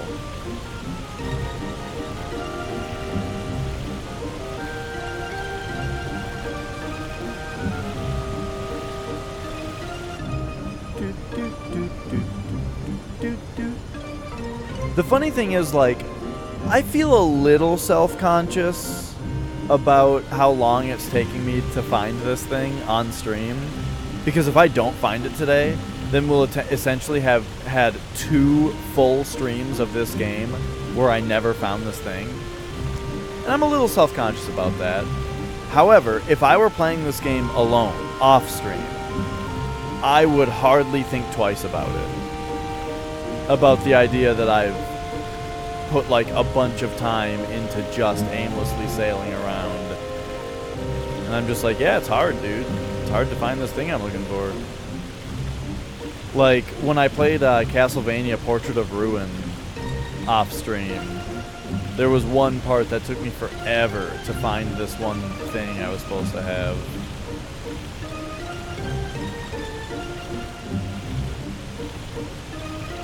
But, you know, like I didn't even question it.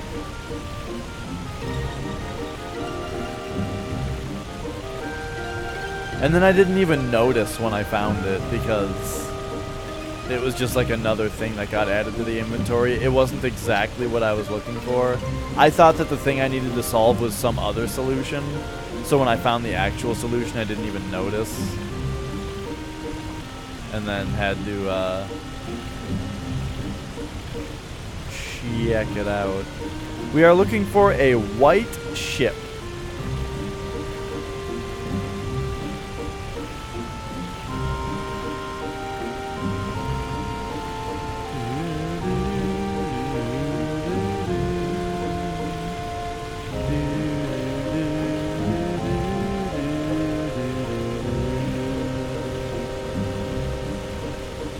I could really go for some beef jerky right now.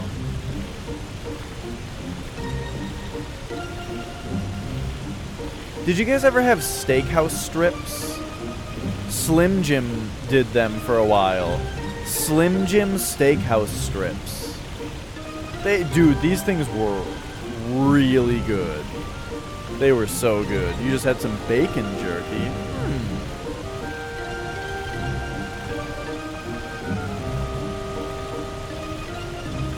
Flex, we had trivia just a little bit ago. And I think chat could have used your help. You saw.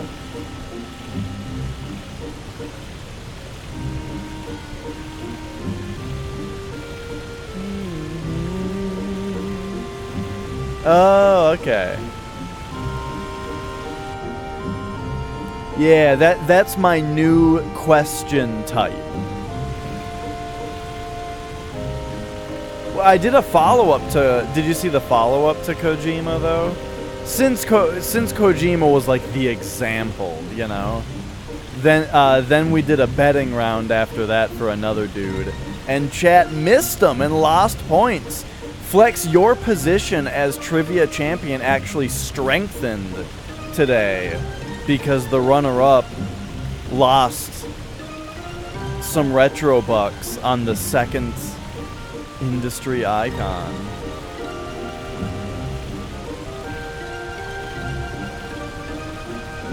We can see right now. Let's see if Flex knows. Hey Flex, who's this guy? Do do do do do. Do do do do do.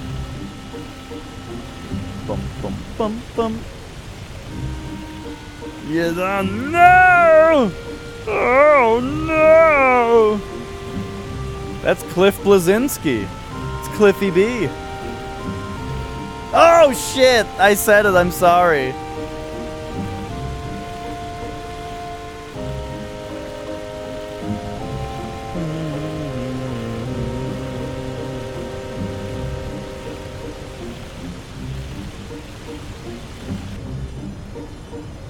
Have we been, like, in here? Oh, really? He's the guy who made Gears of War. And then recently, he made a game called Lawbreakers that, seemed like a really, I don't know what to think about Lawbreakers. It looked fun, but it also looked...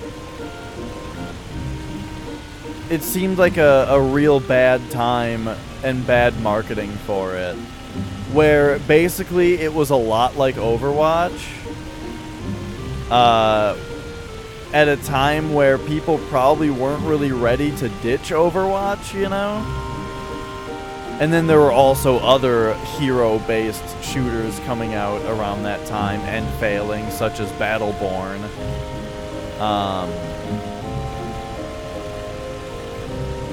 And they were very heavy on like the esports of the marketing of it, which, you know, I just don't know if that was really all that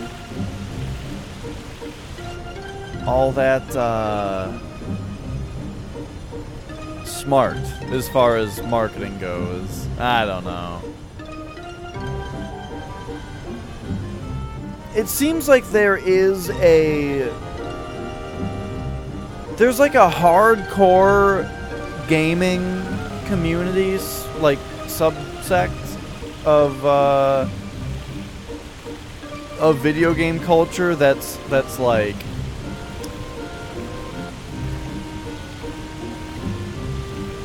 into that kind of thing. And well, okay, what I'm trying to say is esports.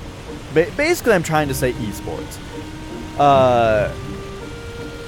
When you see like coverage of esports events and stuff, I feel like the people that are there are hard to recognize as like people who are even in the same hobby as just normal video game convention kind of stuff. You know what I mean? Like if you go to E3 is mostly press, so that doesn't really count, I guess. But if you go to like a video game convention, I feel like the people that you see there are completely different than like the people that you would see at an esports event.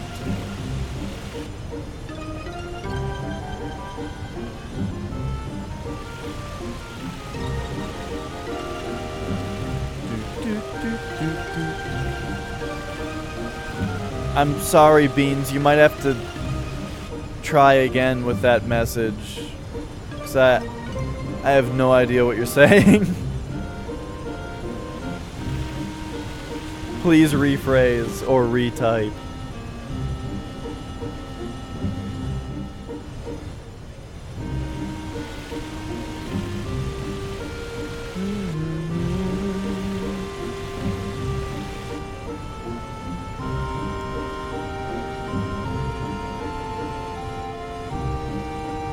So up here, we've got this like big suspicious river.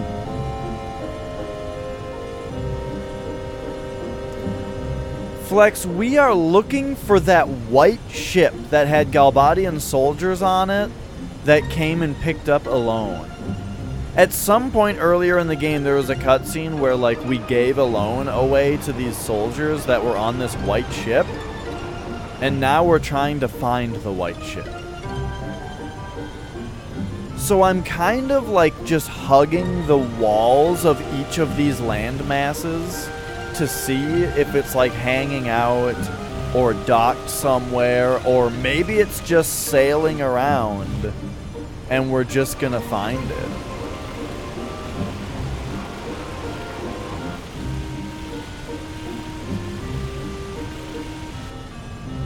Oh, really, Ilias? Okay. On kind of the lines that I'm talking about with like esports kind of stuff versus like regular video game kind of stuff, this is like a little stereotypical. It's a little bit of generalizing or stereotyping and generalizing and all that, but what do you do there? You go with friends and you just hang out with your friends. Sometimes there are panels that are fun. Like, my favorite panel I've ever been to at a convention was at an anime convention. Somebody did a Weakest Link panel where they basically just... I actually was at this convention without friends, so this time I went to a convention alone. I wasn't with any friends. And someone did a Weakest Link panel where they just ran a game of Weakest Link just like the show, and it was a really funny person who was like making fun of everyone just like the host of Weakest Link does. Robin, what was that lady's name? Anne Robinson, I think her name was. Anyway, and that was a great panel. It was just a really good time. It was like trivia, but with people who were silly, and it was great. Anyway, back to my stereotyping statement about people is there are I feel like every once in a while I see somebody, either like a picture of some kind of professional gamer person, or like a Twitch streamer, where like their computer room is just like dark or like blue lit with like neon lights everywhere, of like basically they're all lit up like neon blue and purple and stuff, and they look like they think that they're from the future, and I'm like super not into that. I forgot where I was going with this. Basically, I think I'm cooler than everyone else, is what I'm trying to say. But do you know what I'm describing at least? Because now I gotta try and remember. Now I gotta try and remember why I'm even talking about this.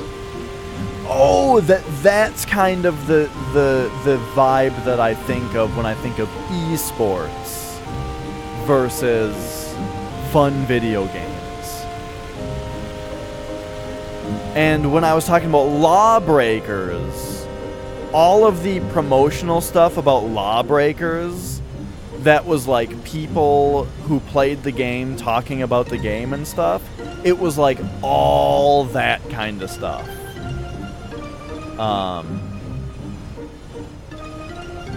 They would have found the white ship by now. Someone would have told them by now. By now, they would have gotten frustrated and said that the game was shitty, and then somebody in chat would have told them where it is.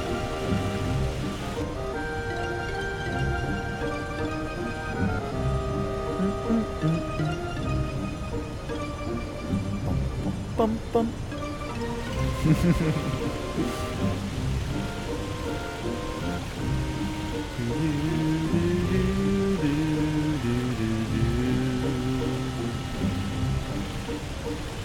I think my hugging of the walls of all of the land masses, I believe is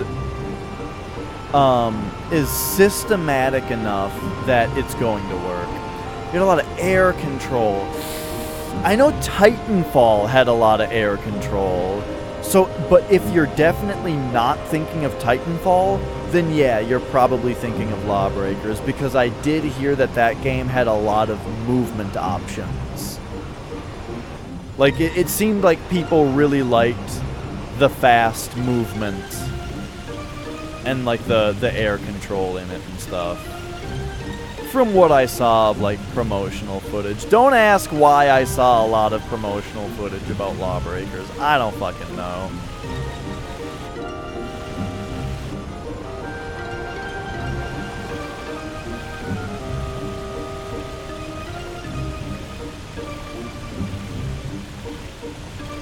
Bum, bum, bum, bum, bum, bum.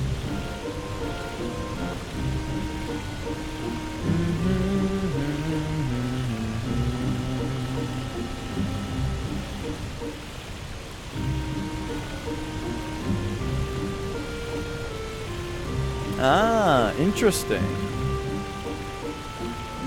Okay, so where did we start on this continent as far as land hugging? Actually, it doesn't matter because I know that there's a way that I can get around this.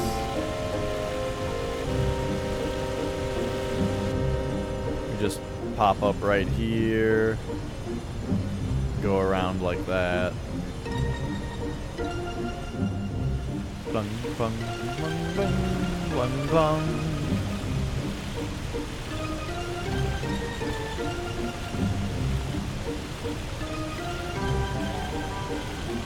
You know what other game had a lot of air movement? Tribes. Well, actually, the only Tribes game I really played was Tribes Aerial Assault. So maybe, judging by the name Aerial Assault, I wonder if maybe that one had a bigger emphasis on air movement, or if they all had jetpacks and that one was just the one that had air vehicles also. Because you could have like bombers like big bombers and stuff in that game. Man, I hadn't really played very many like team first-person shooters before. I played Tribes Aerial Assault. In fact, Tribes Aerial Assault was actually, I think it was the first-person shooter I ever played.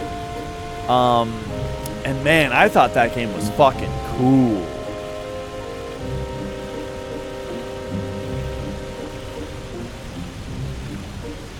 You could like you could sneak into your enemy's base and destroy their power generators. And that would, oh yeah, I played Doom first, yes. Oh, okay, you know what it is? Tribes Aerial Assault was for sure the first-person shooter that I ever played with a controller. For sure. Anyway, you could, like, destroy their power generator, which would make, like, their automated defense turrets around their base and that kind of stuff stop working. And then also, it would make their,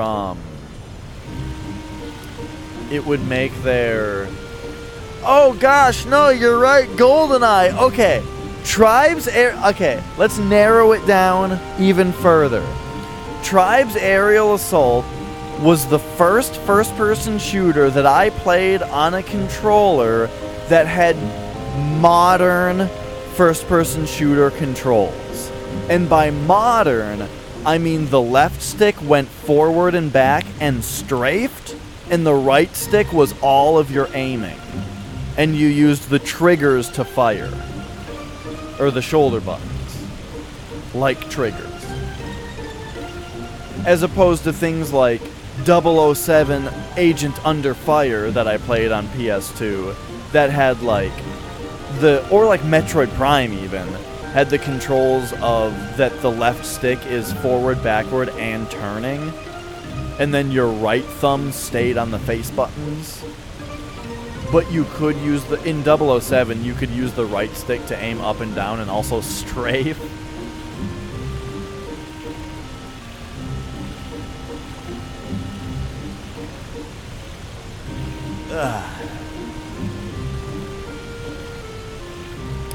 The Bond game on GameCube that had the grappling hook. I remember Agent Under Fire had it. It was the Q shot or the Q something. There was Agent Under Fire and there was Nightfire. Or Night something. I think it was Nightfire.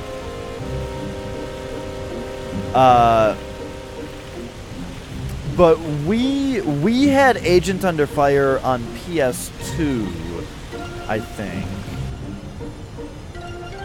But I remember also playing it on GameCube at someone else's house at some point.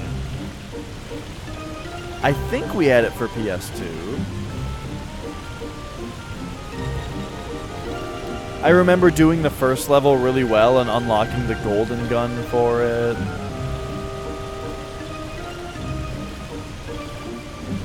Q Claw? Was it called the Q Claw?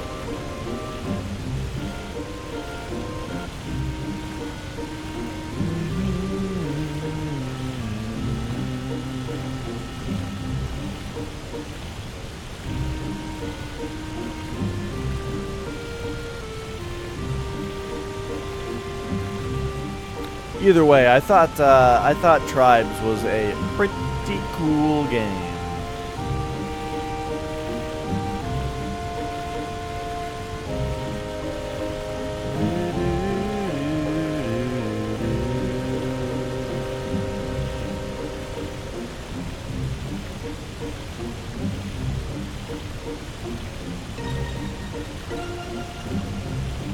Oh, we're taking our time, Knives. We are taking our time.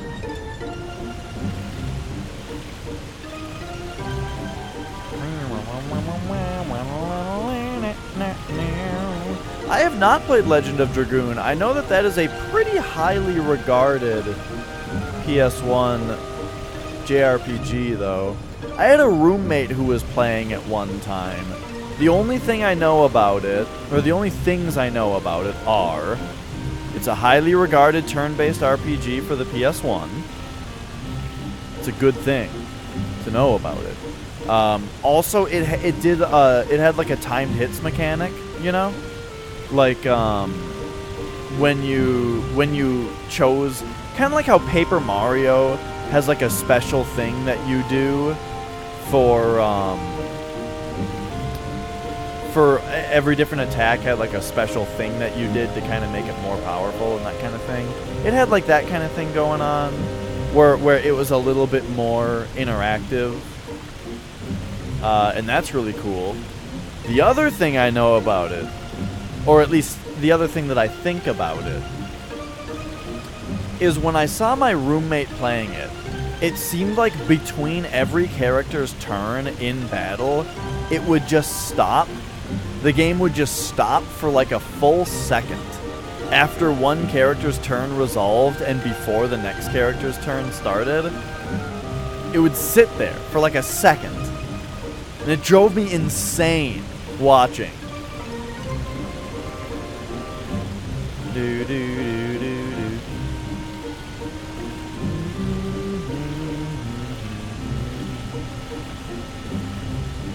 I understand what you're saying, Knives. I don't know how much I would, I don't know how much I would hate that. I definitely understand what you're saying. And knowing you from the conversations that we've had, I can totally see that being something that would be a huge turnoff for you. I don't know how much I would hate that. A bit. I would hate it a bit. But, like, it seems to me, Knives, that, like, a game's flow and, like, continuity is really important to you. Like, what you're saying kind of reminds me of kind of the opposite thing of, like, Super Mario Odyssey, where you really didn't like the way that in that game you had to go back to a previous place, and then things would be different. And I thought that was really interesting.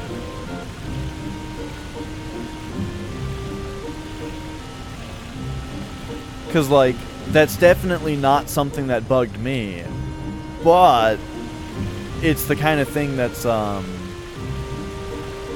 really interesting just to hear, you know, be talked about.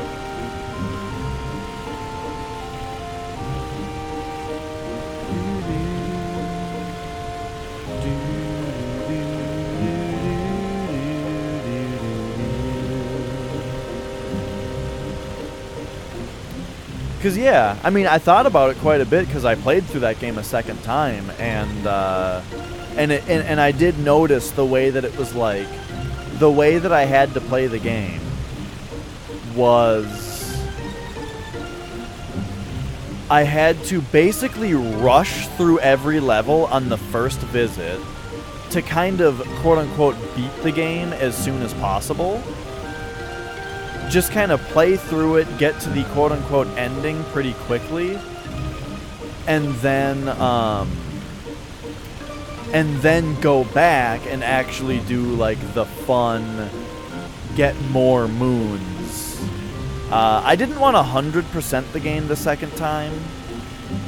You know, I just wanted to get enough moons to get to the ending, you know? And yeah, the flow of it the second time was to kind of rush through it and then go back and revisit all the places, which I thought was fine, but definitely noticeable that that's how you have to do it, and not just like the way that you would normally, or the way that, you know, you can do it. Meanwhile, a game like Mario 64, the only times where you have to go back for something are just the are like the things that you unlock, you know. When you unlock a new movement ability, then you have to go back for like a single star and that kind of thing.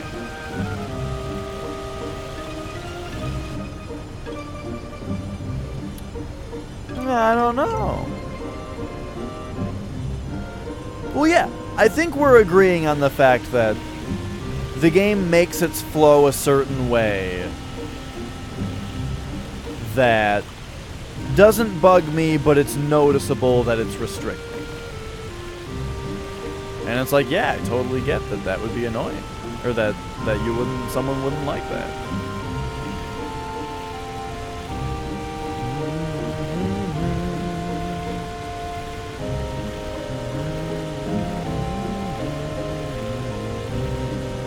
And yeah, that's exactly it, Knives. That's exactly what I'm noticing on the replay is that it's like, I'm replaying the game and I have to do it a certain way.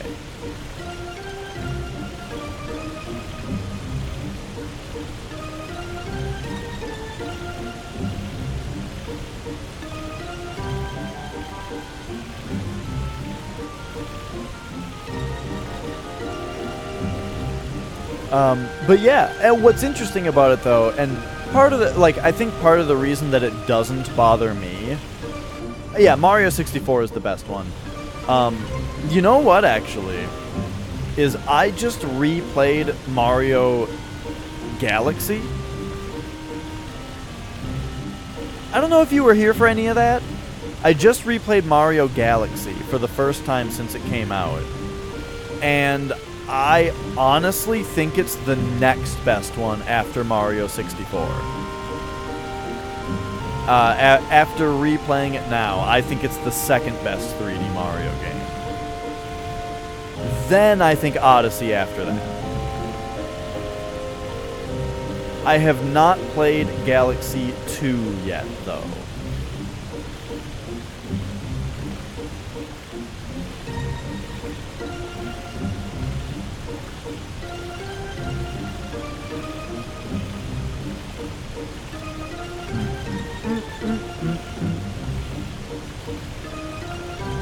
You didn't like Metroid Prime 3? I think Metroid Prime 3 is a bottom tier Metroid game. I'm not a big fan of it. It's alright, you know. It's alright.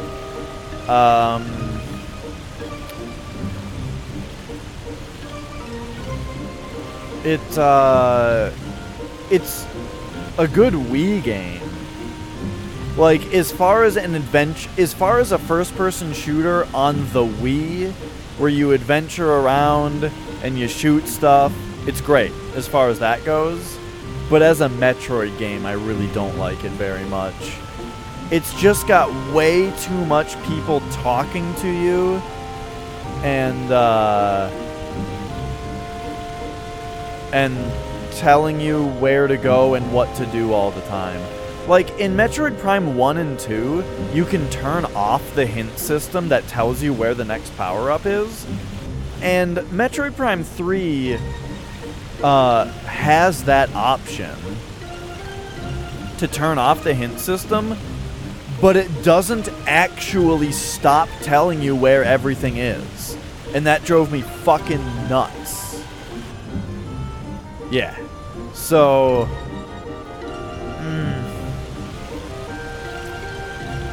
I think Metroid Prime 3 is a bottom-tier Metroid game. Down there with Metroid 2, Return of Samus. And Metroid Fusion.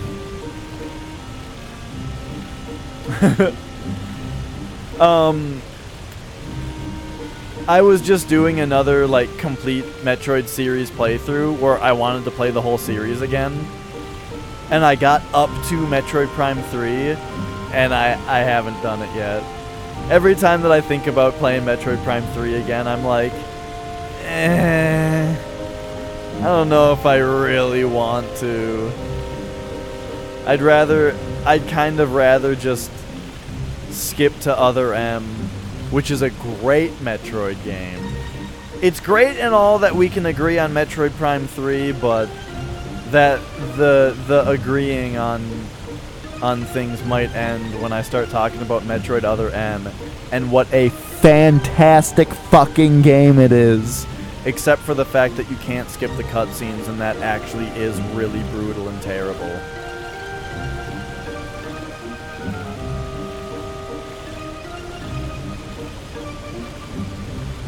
Ah.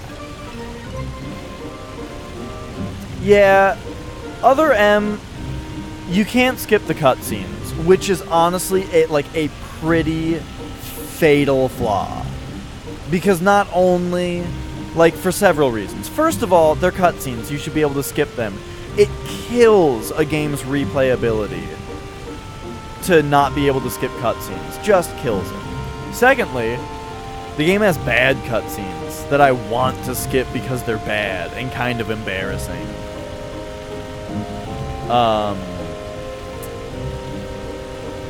But other than that, fantastic game.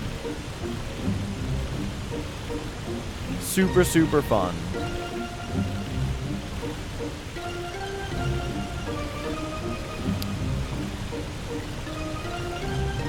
Yeah, I can agree on only with the borderline word, because I don't know that was their intention, and I can agree on borderline sexist, yes. But I'm definitely not about to take a stance that it is.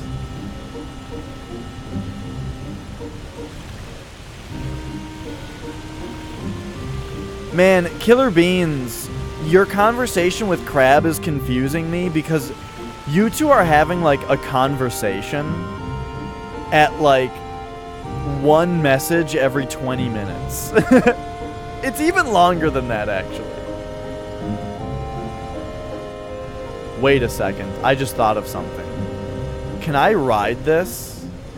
Oh, I think I already thought of this and tried it. I don't think I can ride this.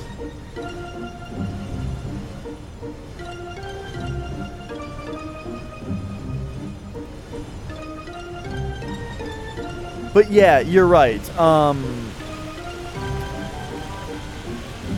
You're right. There's no character development in the game. And also, the character that they establish and don't develop is bad and annoying. And not representative of the character that's been developing and building up over the previous games.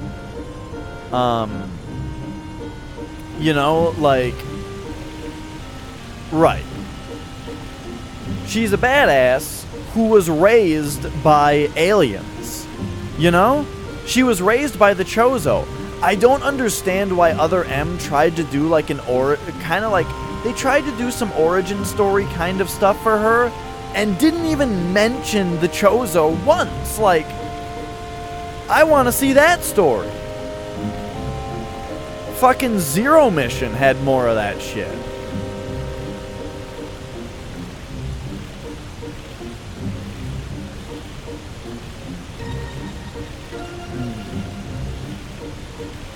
But yeah, gameplay though, right? All that stuff about Other M, terrible. Gameplay, literally top tier. Level design, the way that the map is designed, the way that you get around it, the feel of the controls, and the combat and the boss battles and all that shit, top tier. I had a dream once.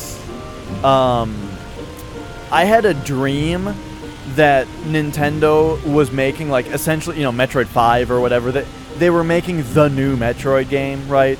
New Metroid game was coming out, and it was in the Other M style again. I had a dream. Not necessarily with all the cutscenes and shit. I'm saying, it was it was the style of it being 3D, but third person, Because they've only ever done 2D third person and 3D first person, and then Other M is 3D third person, I had a dream once that they did another 3D third person Metroid game, and I was so excited. And isn't that a shame? Isn't it a shame that Nintendo could make another Metroid game in the style of Other M and keep all of the badass, excellent, top-tier gameplay that Other M had, and fix the shitty story part, right?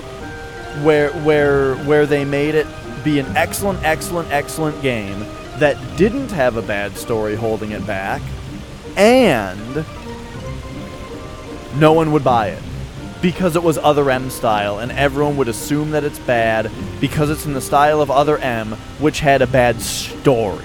You know what I mean? They could. Other M's formula for gameplay was so damn good. But they can never do it again because the story fucked it up so badly.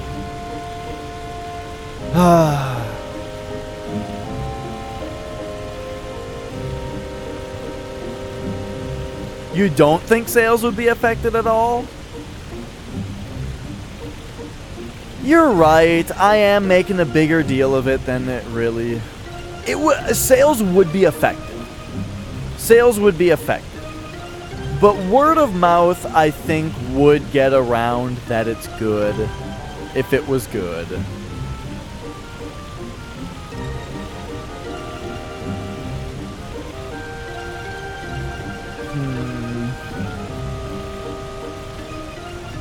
Well, I hugged the outside of every major landmass in the game just now. Oh yeah, I haven't played Federation Force. I mean, Federation, is it really a Metroid game? It doesn't have like an adventure mode, does it? Isn't it like that Zelda game, Triforce Heroes or whatever, where it's like little multiplayer missions? Like Legend of Zelda Triforce Heroes was not a Zelda game. It didn't have like a Zelda adventure to it, you know?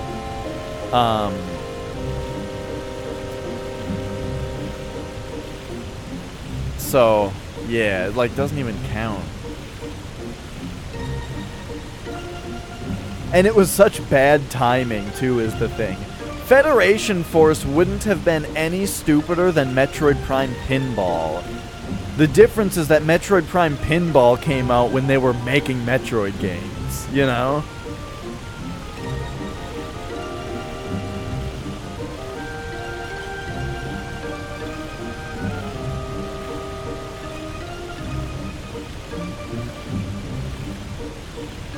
Doing Castlevania. I just played Castlevania The Adventure, the Game Boy game,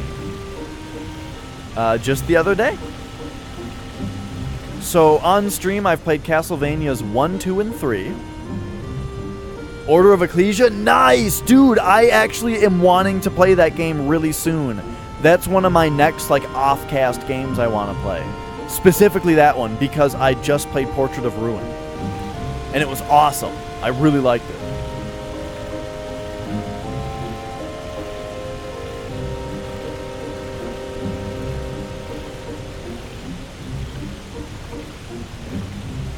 But yeah. So Castlevania Dawn of Sorrow I played in high school and I loved it. And then Castlevania Portrait of Ruin I played just a couple months ago and I really liked it. Oh, Bloodlines? I've played Bloodlines. That game's awesome.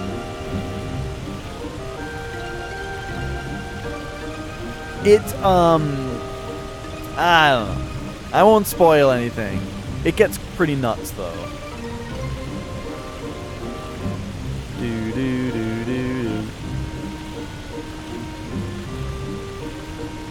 Oh, okay, okay.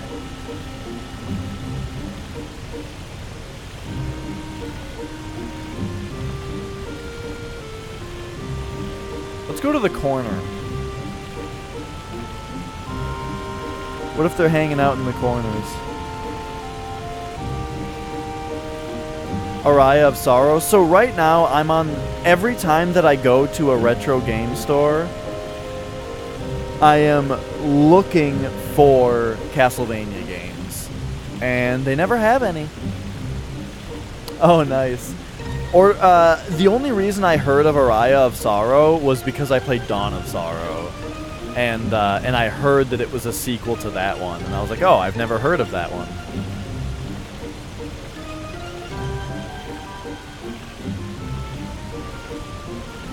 Well, here's the corner of the world.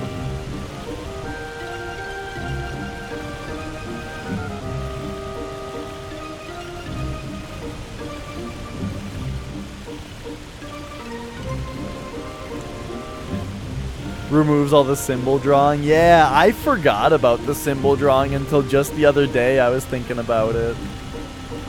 Because I loved the soul mechanic, you know?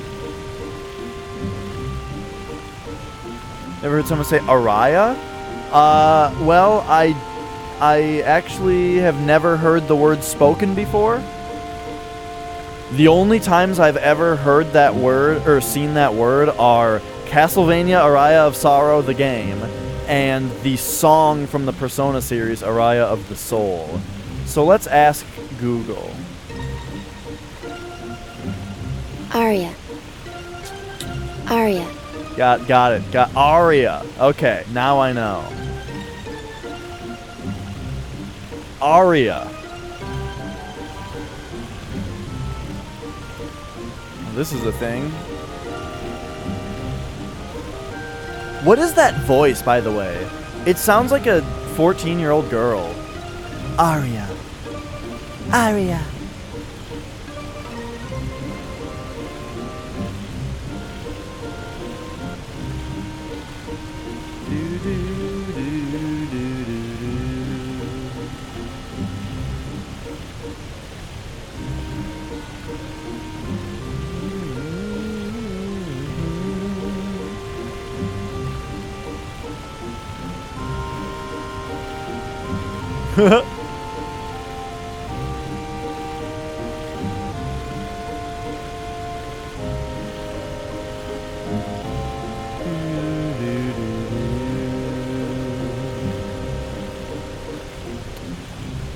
Yeah, back when I played Dawn of Sorrow, I probably liked the symbol drawing stuff.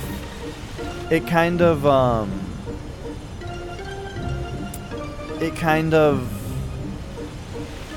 got me thinking of Trauma Center a little bit. Or Eve of Extinction. Have you guys ever played Eve of Extinction?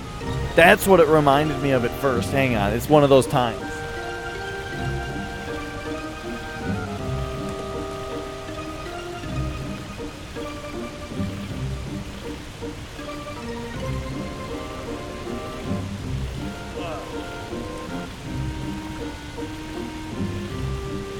This game.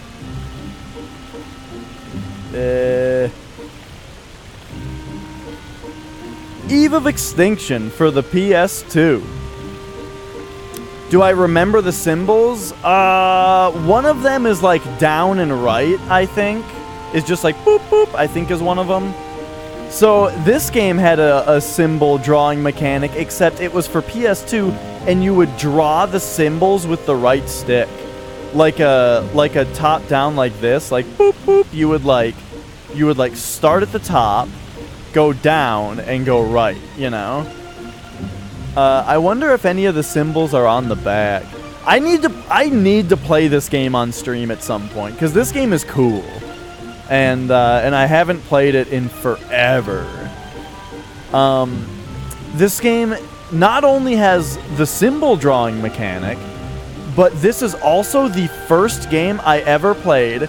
And now you guys are... Did it say it has 7 levels? Because it does... This game is very short. Yeah, 7 levels. This game is pretty darn short. Anyway, you guys are going to groan when you hear this, but guess what? It was really cool at the time. This is the first game I ever played that had QuickTime events in it. And at the time, it was innovative, you know? And it also was not press X not to die. The way that they would do it would be like, there would be QuickTime events in a cutscene that were leading up to a boss battle, and if you got hit in the cutscene, you would just start the boss battle with less health, you know? Like the cutscene would play either way. You would just either get hit or dodge. You know, like how like Quantic Dream games do it, where you don't just instantly die. Or like God of War, yeah, where you don't instantly die. The cutscene branches depending on it, you know, and yeah, you would just start out the battle with less health if you didn't hit them. I thought God of War did a great job with QuickTime events. I thought Bayonetta did a pretty good job as well, and Bayonetta did a good job for a different reason. The reason Bayonetta's QuickTime events I thought were good was because the buttons that you were pressing, Bayonetta the game in general, phenomenal. I love it. That game is amazing. The reason that I liked Bayonetta's QuickTime events were that the buttons that you had to press lined up with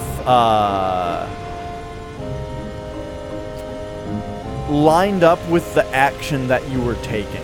Like, if the thing in the cutscene that was going to happen was going to be that Bayonetta was going to jump, you would press the jump button. If it was going to be that she was going to kick something a lot, you would press the kick button, you know? And so I liked that about it. But as far as if it's on the same level as Devil May Cry, I never really played Devil May Cry. I played the reboot of Devil May Cry, which I liked a lot. I never played like the old Devil May Cries. What did Heavy Rain really do all that well? Yeah. I should play Devil May Cry at some point. It seems like a cool series of games. Oh, also Flex. I'm back and forth on it. Yeah, Indigo Prophecy is a weird, cool game. Or Fahrenheit if you're not from the US.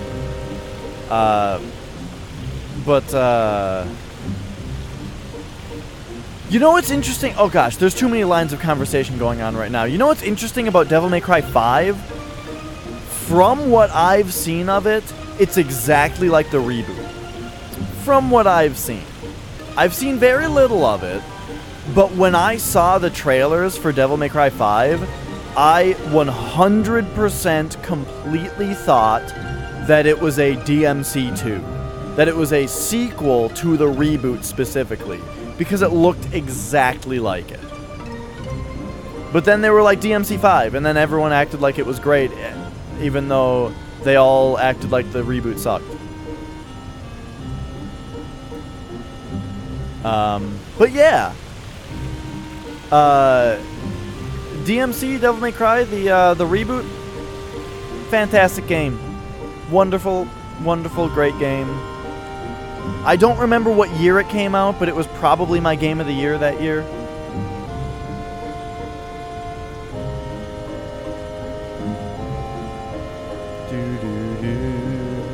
Yeah, I mean, it was a reboot, so, you know, they had to change the characters. Maybe they could have done it better. I thought New Dante was great. I loved New Dante. The other characters, though, like, I've never played the other games. I've seen old Dante in, like, cutscenes and stuff. I thought New Dante was great. I've never seen old, like, Virgil, though. Or what was the bad guy's name? I don't remember the bad guy's name. But I've never seen, like, the original version of him. Or Virgil, like I said. So I don't know about them. But I loved what they did with Dante.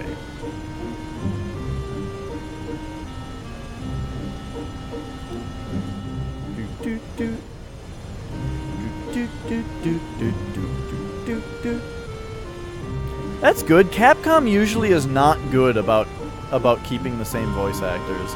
Oh, Flex, I keep meaning to answer your question. Okay, so, yes. I am just sailing around hoping to see this ship. Which I'm just about done doing because I think I would have seen it by now. I've also tried the other things that I've already tried, which I'm now going to move on to trying again, is going to each town that's on like a dock and trying to look at the places that seem to have docks, you know? Like maybe we need to go to Timber again because it's kind of close to the water. So we've sailed around so much that I think we would have found the ship if it was around here. However, I have already tried going to each of the towns that have docks to see if the ship is there, and it wasn't. I need to try again, though. I have also tried to use the ship to get to places on the world map that I have not yet been able to get to. We were able to do that. We got to the weird desert with Cactar, and we got to the place with Odin, but neither of those were plot advancing.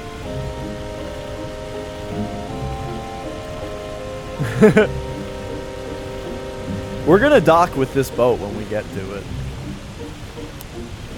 The father was robotic. In Heavy Rain, dude, I really liked Heavy Rain when I played it. But then, like, looking back at it, it was like, I don't know, man. There were some issues. But overall, I don't know. That game was really cool.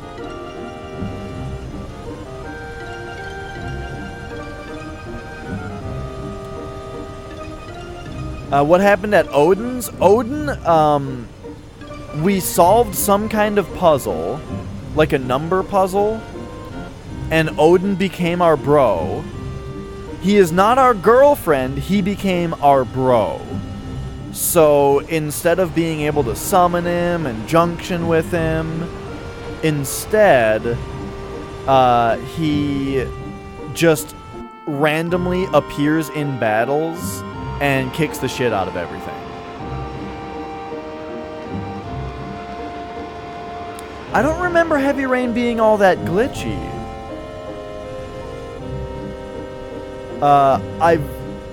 I've seen some glitches of it.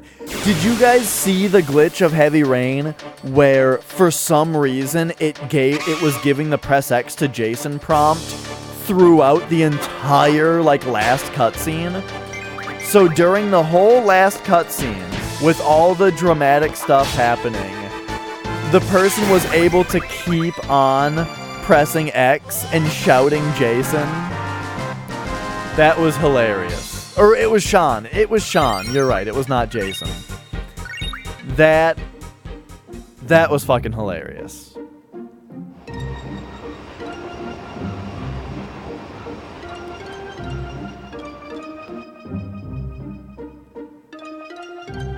Okay, let's see if she's here.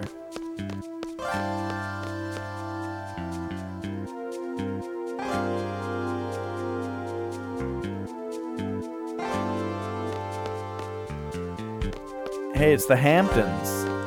You have to see the baby.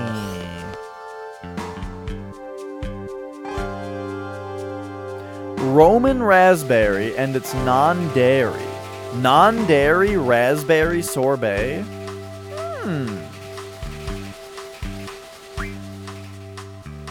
You got a glitch where the female character's naked model was the only one you got? What? That's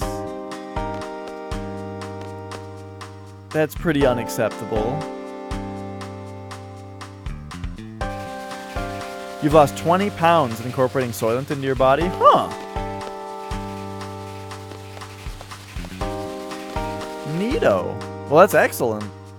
I've gained 5 pounds. But by I've gained 5 pounds, I mean I now weigh 110 pounds. So, you know.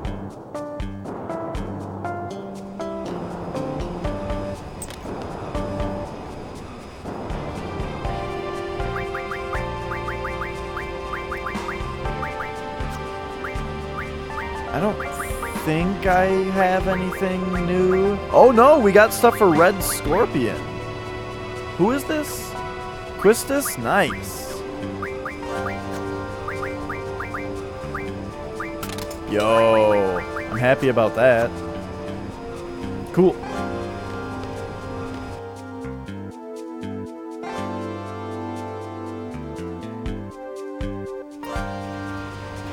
Yeah, I'm finding this one is a tad, like, sailing around in this one is a tad tedious because the ship moves so slowly, but it's also only tedious because I am not finding the thing I'm supposed to be finding, you know? Like, if I were having less trouble finding this boat, it wouldn't matter.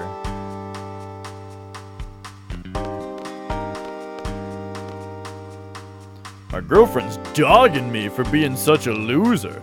If only someone had told me not to give up back then, I would have tried harder. It's everyone else's fault. Let's see if the Timber Maniacs have anything to say. Speaking of Soylent, I think I'm like, oh no, I still have Bagel Bites. I was gonna say I think I'm out of freezer food for like my nighttime meals. But I totally still have some Bagel Bites. Yeah. But then, seriously, I need to go grocery shopping. I might have to do that tomorrow.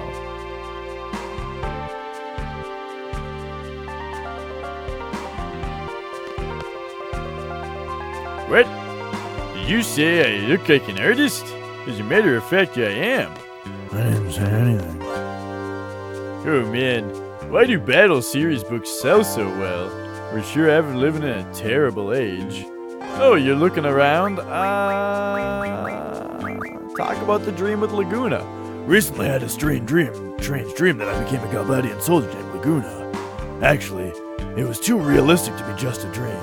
My friends had a similar experience too. Cut out all pre-made products and started cooking everything fresh and lost weight naturally. Nice. Yeah, I don't have, I really like pre-made stuff. Boom, boom, bow. Boom, boom, boom, bow. But I'm just not I'm not really a foodie that much. I don't know.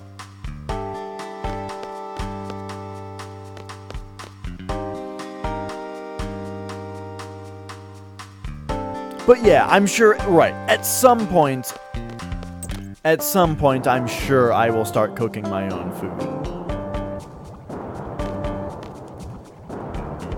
I even think, it would be kind of cool to,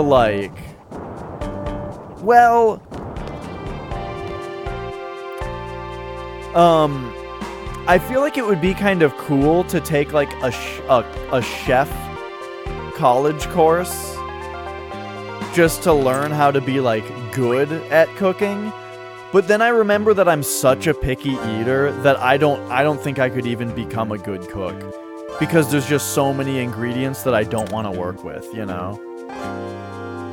That's part of the reason also that I'm all about pre-made, easy foods is because I don't like all the things that you would put into food, you know?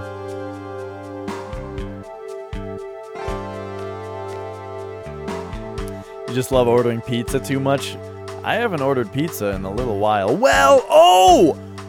I kept talking about pizzones and how I didn't know I never knew what a calzone was until I saw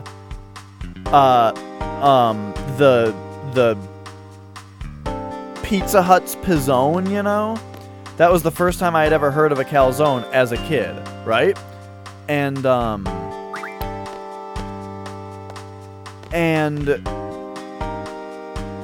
so I never had one though. But I have had really good calzones from a local pizza joint that are insanely good. So the other day I got a pizzone.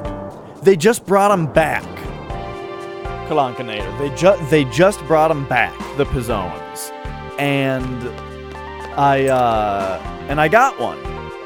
because I wanted to try one. I gotta say, I'm gonna give it like a 4 out of 10, like a 2 out of 5. It was pretty not good. My issue with the Pizzone was that it didn't have any sauce in it. You know, it was just like the folded crust with just, I got a pepperoni. Okay, first issue, actually, let's start at the top. The first issue is that there were only a couple options. I could get like a pepperoni one, a meat lovers one that had all kinds of bullshit in it, or a supreme one.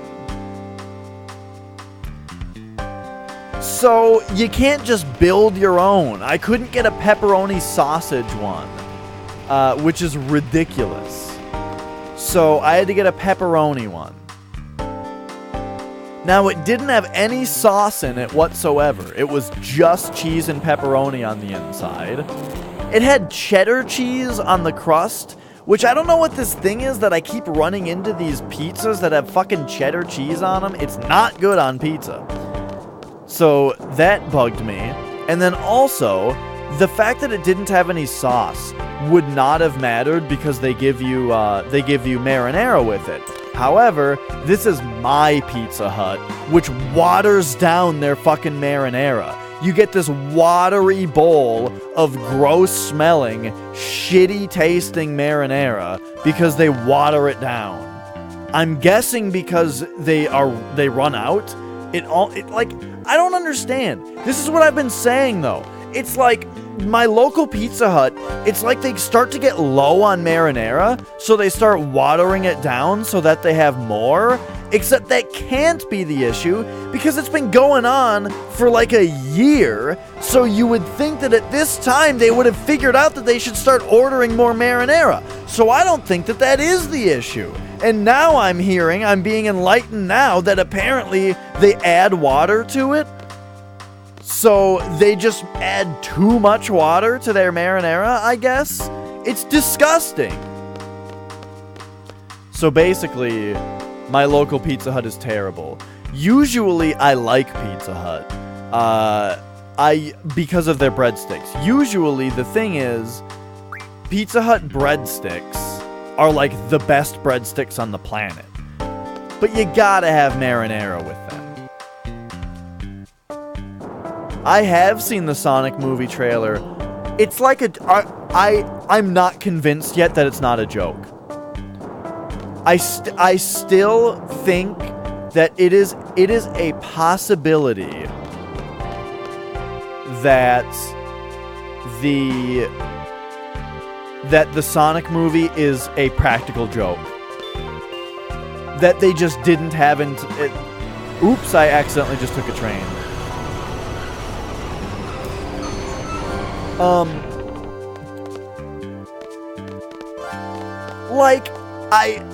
It's one of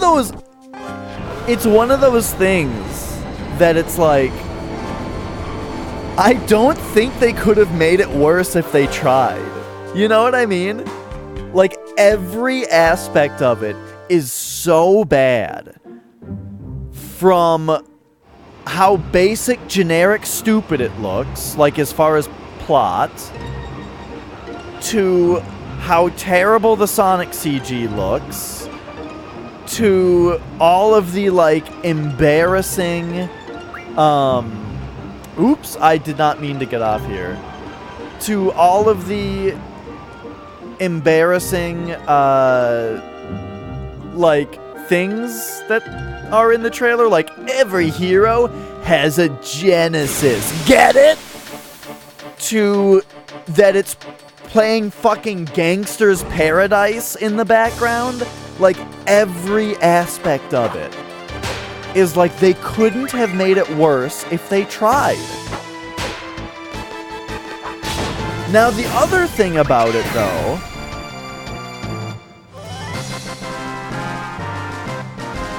It is amazing, though, because the thing is, originally I was thinking,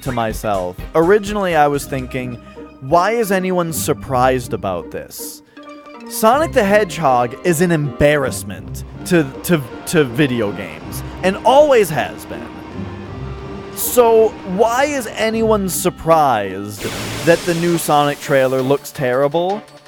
But then it's like you watch it and it's like, it is surprising. It is above and beyond extra bad. It's the actual new worst Sonic thing since Sonic 06.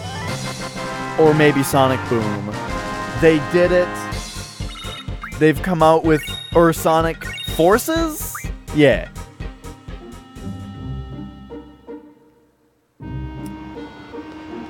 There's so many...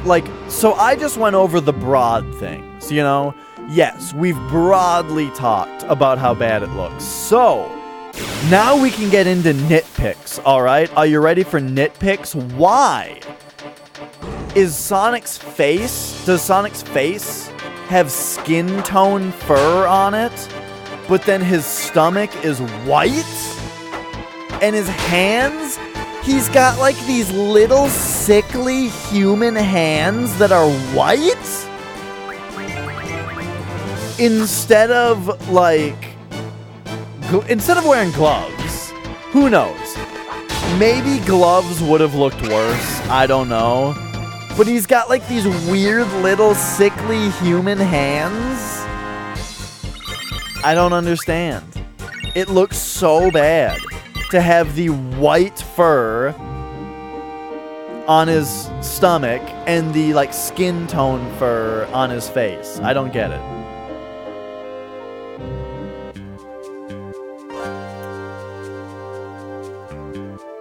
It's amazing.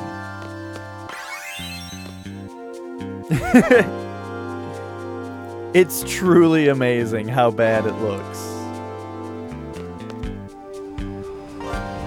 I think Jim Carrey's performance will probably be pretty good.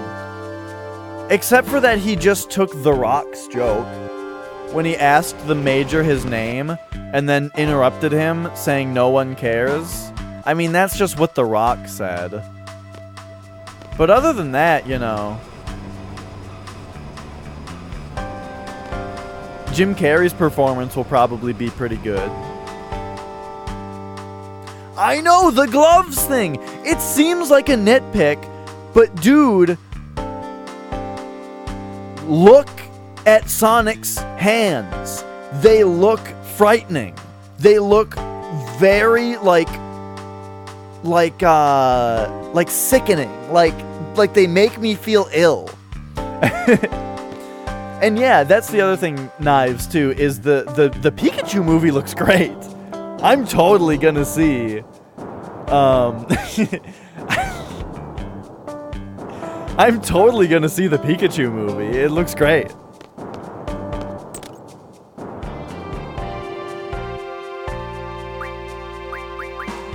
I don't know if I can see...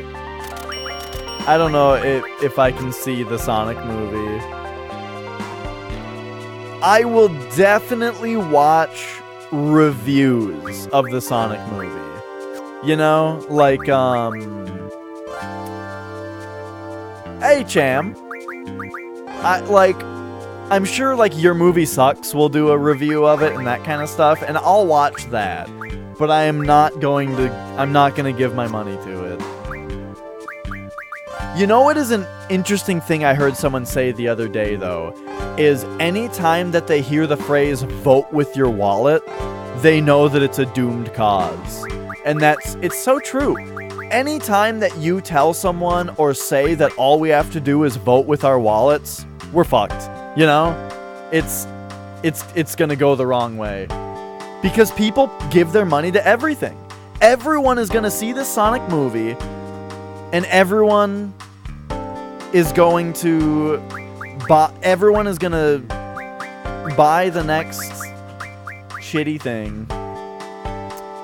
This is your favorite game? This game is excellent. I like it a lot. So far, from what I've played of this game, I think that it is a good choice for your favorite. However, I came into my menu for a very specific reason that I now can't remember. Right, I just remembered. We need to look at this. Invincible Moon and Angelo Reverse. So then we go... people keep saying that the stats are easy to cheese. I don't know, man. Like, maybe, but for the first time, it's really fun. And I don't feel like I'm overpowered. Well, I'm a little overpowered, maybe. And for the second playthrough, I feel like a system that allows you to break it is fun. Like the materia system in Final Fantasy VII, totally broken when you know what you're doing. And it's awesome.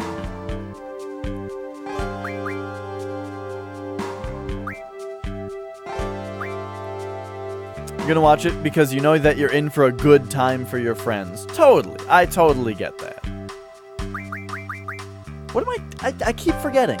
Now we go to status? Renoa? Square? Yeah.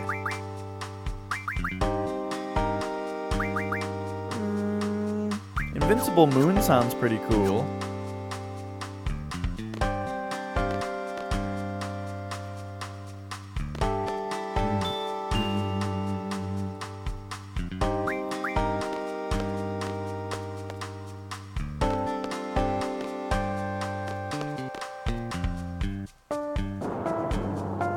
I really, really like this song in the soundtrack. Okay, so we've been over there. We've been over here. Yeah, dude. This game's pre-rendered backgrounds look awesome. The way that they're like so much more animated than the Final Fantasy VII ones were. Like, there's just so much more, like, moving parts to the backgrounds in this one. We kind of aren't seeing very much of it right now. I mean, those trains are moving, but those aren't pre-rendered, though. I'm talking about stuff like these gears up here on this building, you know? Like, that shit looks good.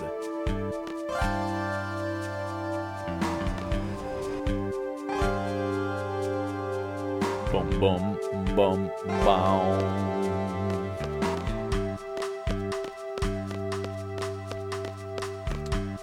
Alright, I just... Once again...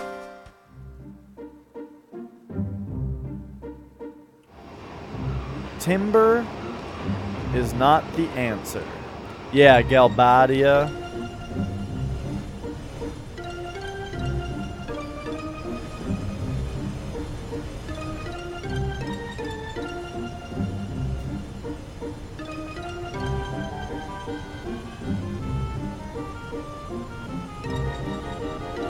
We already double-checked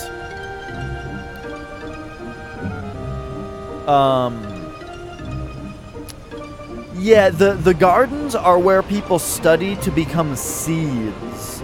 And seeds are like the mercenary group that you get into at the beginning. And Cypher isn't accepted to be a seed because he kind of screws up the operation, or like he does things against orders. And then the bad guy, the sorceress, makes him her knight, and he becomes like disillusioned with the romance of like he's her knight, you know, and he thinks that he's more important than the people who became seeds and stuff. Which I really like. I think Cypher's character is really interesting and I like a lot. He's such a different villain from Sephiroth, you know? Where like he doesn't seem like this weird all-powerful thing like Sephiroth does. He's not as like frightening, but he's a lot more human also, you know?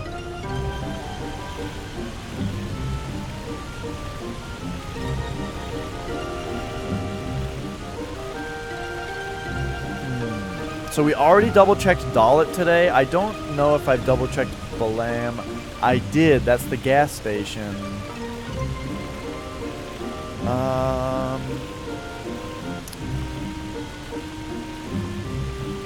Delling City, Win Hill, Desert Prison.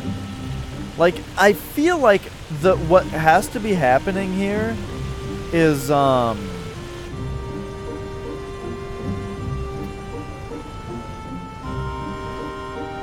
what has to be happening here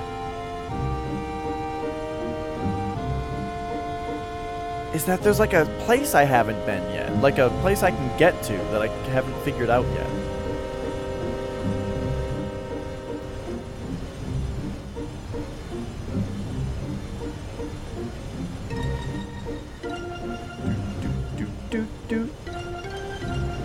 They indoctrinate young orphans. Well, let's not get too ahead of ourselves into things that might be spoilers.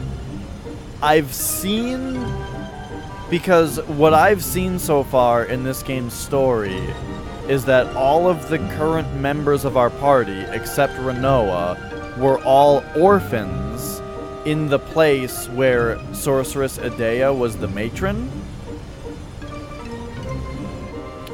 So I don't know if you're joking...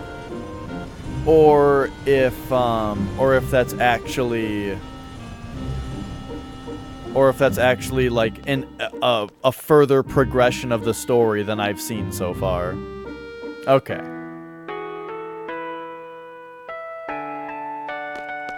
Because based on what I've seen, the story could totally go that way, you know?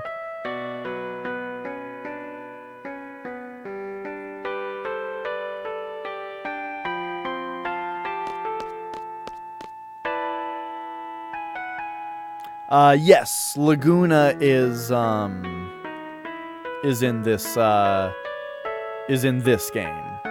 He's the man with the machine gun. He's that guy. And yeah, sometimes you play as him for a while.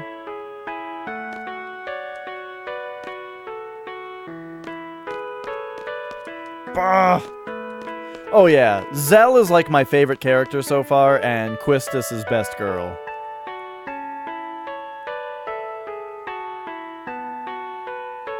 Please donate to the Trabia Garden Fund. Trabia Garden crumbled into ruins overnight. Wouldn't you like to help rebuild our wonderful academy? Just whatever you can is fine. Good luck. Thanks a lot. Wait a minute, you're not from Trabia Garden, are you? I can't take this. Really, thank you, but please take back your donation. We call snow that floats down gently a gift from the fairies. Days like that turn out to be very special. I was able to see Selphie again. Anything special happen for you?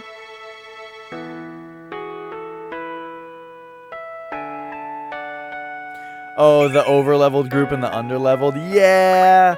I mean, I've certainly got my level 46 to 56 group here, and my level 13 to 15 group here. But hey, all that means is that I just need to junction their stats, which will get a huge boost, because I'll just give them all the magic. And then they'll be able to beat a couple, they'll be able to beat a couple battles, and they'll level up very quickly. That's my hopes for if my party gets split again.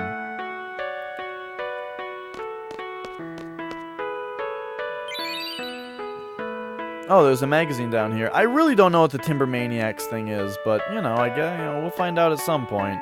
Or maybe, am I just dumb?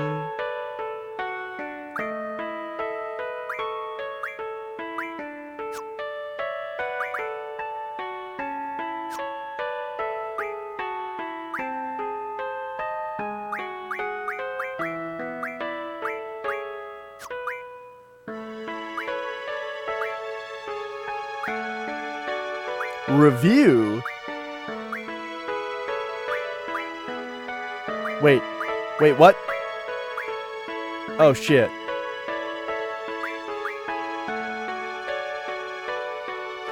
Oh yeah, his limit is cool too. Okay, the Drawk, yeah. GF stands for Garden Fighter, no. Total of 8 elemental attributes.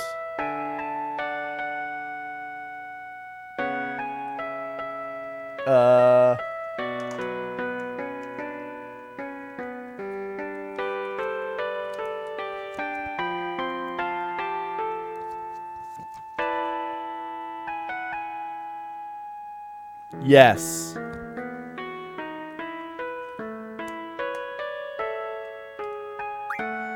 Higher strength set? Yeah. HPJ is a junction ability. Yeah. You can't assign specific abilities for your GF to learn. No. Magic uses MP. No. You can name your GF. Yeah. You can wear protective gear. No. GF level up with AP. No. Okay. Yeah, we got it. Info corner. What's this about? Information. Location name. Wait, what? Oh, shit!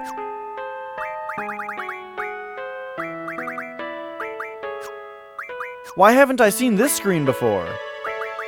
This is great.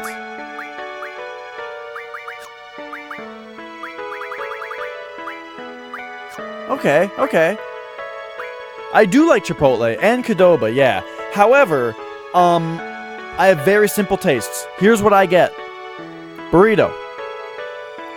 Except literally all I want in that burrito is steak and cheese. Yes, it did flex. I'm going back to that.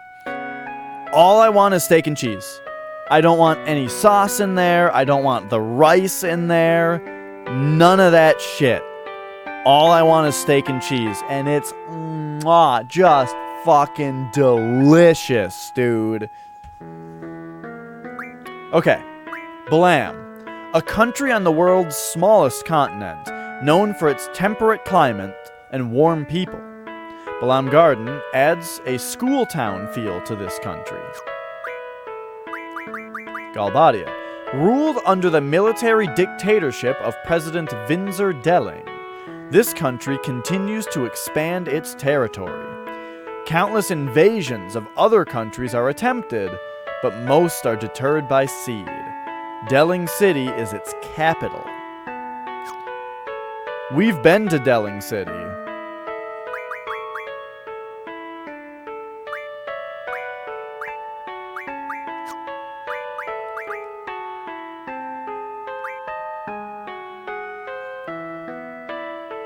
You can have them wrap the burrito in a second tortilla filled with cheese. That sounds great. That kind of reminds me of like... Oh! Yeah, no, what you're saying. A quesarito that Taco Bell makes. It's just like that.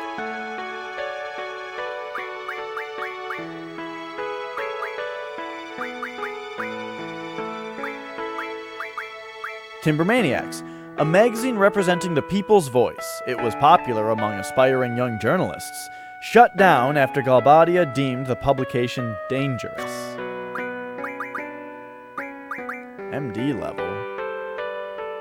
The original structure of Centra Shelter remains almost entirely intact. Entry is strictly forbidden. Right. White Seed? Orphans, formerly in the care of Sorceress Adea. They often travel on their ship and are veiled in secrecy. Those are the guys I'm looking for. The Great Hind, creator of mankind and believed to be the first sorceress. Calling a sorceress the Great Hind's descendants shows great respect. Moomba, a mutation of some unknown animal. Details are unclear. Remembers people by licking their blood. Except we know that Moombas are Shumis, a small tribe living in the northern region.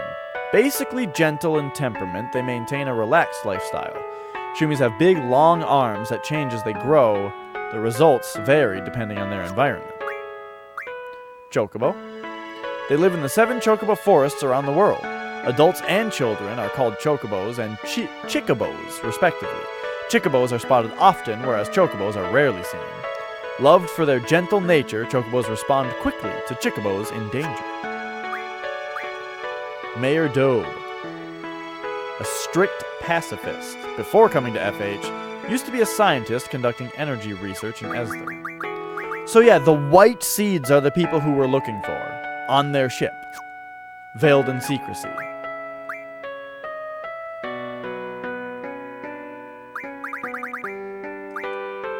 The truth about the garden.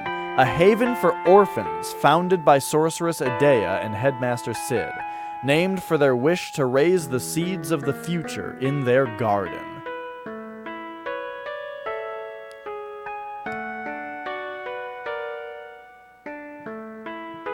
You guys, I didn't realize it. I didn't realize that seeds came from the garden. That went right over my head. Okay.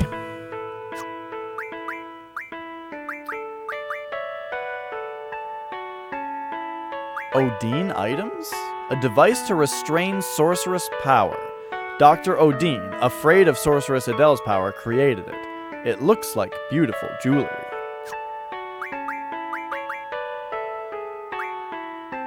Monsters? Creatures on the moon? Monsters fall to Earth at regular intervals. This phenomenon is called the lunar cry. The monsters bred on the planet since the last lunar cry make up those roaming the planet at this time. The lunar cry phenomenon also transformed some animals into monsters. Okay.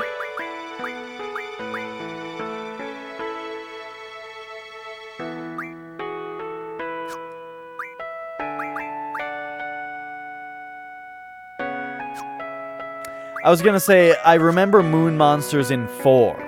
You, like, literally fly to the moon in Final Fantasy IV.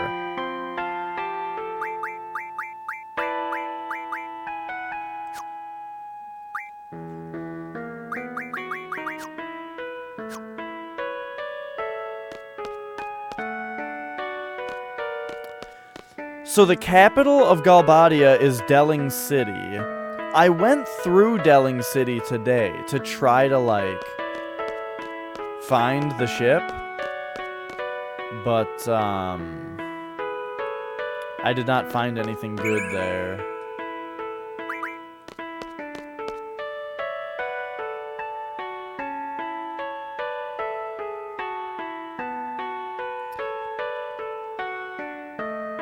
We're back from our patrol. Back from your patrol?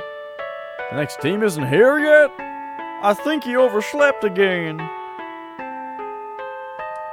Not again. I heard he even slept through that whole missile incident. If he doesn't get here soon, does that mean I'm on double shift? Do it for Trabia. Yeah, dude, do it for Trabia.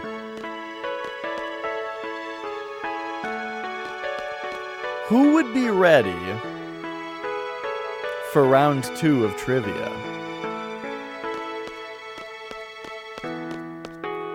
I gotta decide what order I'm gonna do the songs in.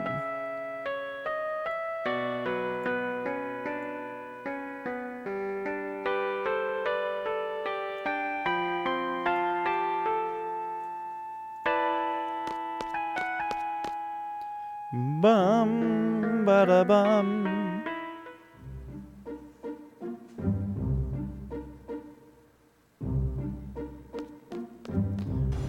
So that's Trabia. Okay, so the Galbadian nation is over here, and this is the capital.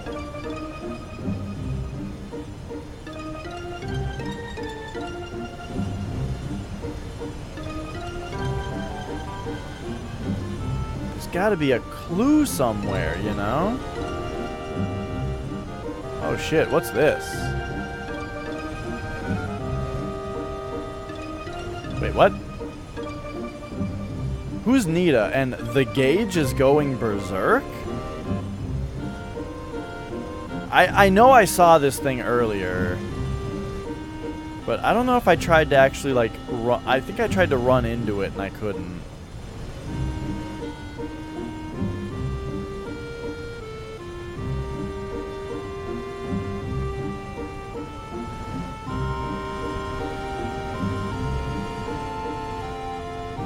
Stop it.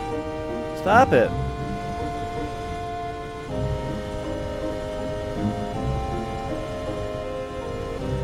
Oh, I can't get past here.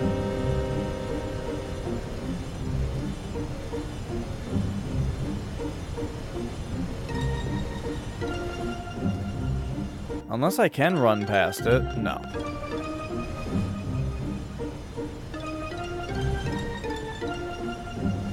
Okay.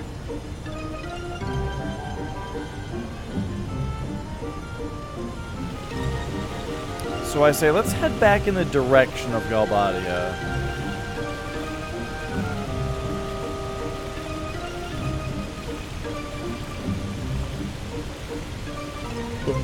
Bum, bum, bum, bum, bum, bum, bum.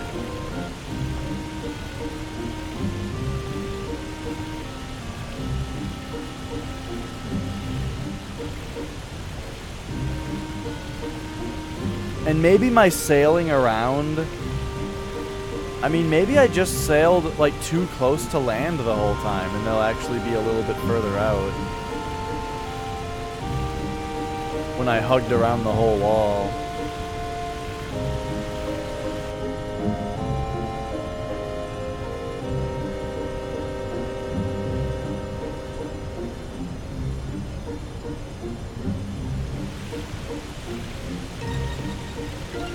But I don't know. I feel like this whole area in here is like pretty suspicious.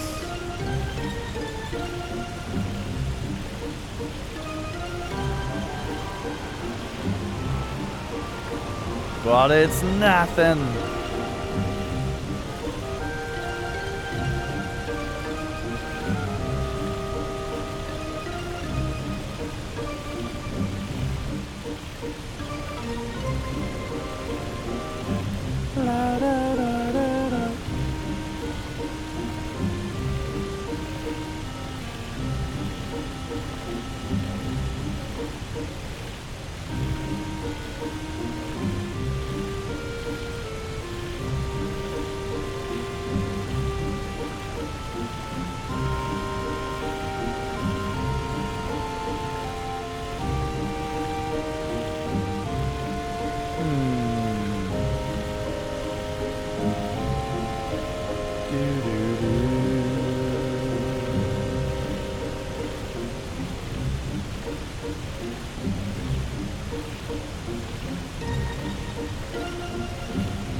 Blung, blung, blung. I like this part that bling blongs in this song. Hey, Davy Floods. Yes, this is the original PS1 version. Oh, oh. Yeah.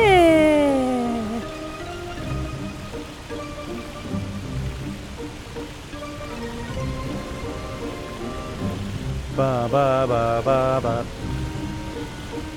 Do do do do do do.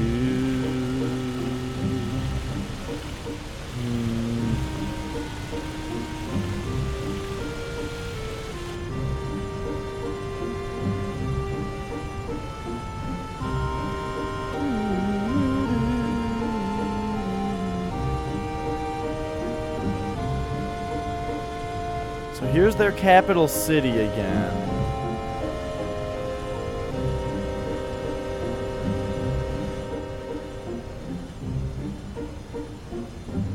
What if it's just up in one of these?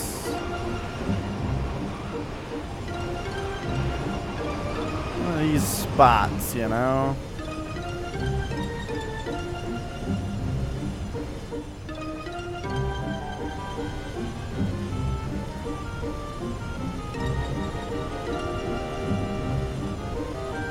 I just don't know. And there's Wind Hill. Okay.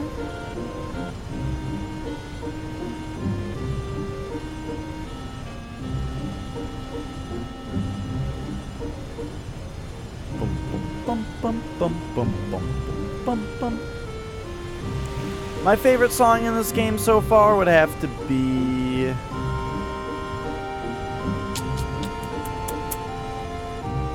I don't know. I really like the battle theme.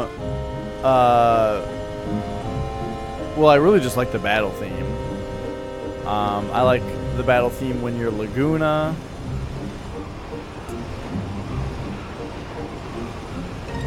I really like this song. I think my favorite song so far, though, is the song that plays when you are in Timber.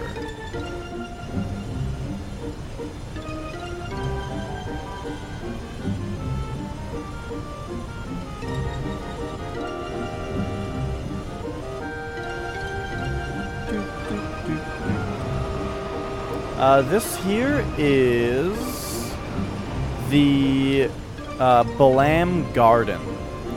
The whole damn Balam... Whoa, Black Betty. Damn Balam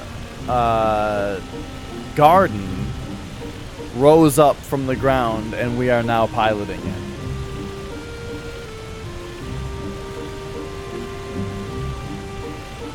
Yeah, I appreciate that.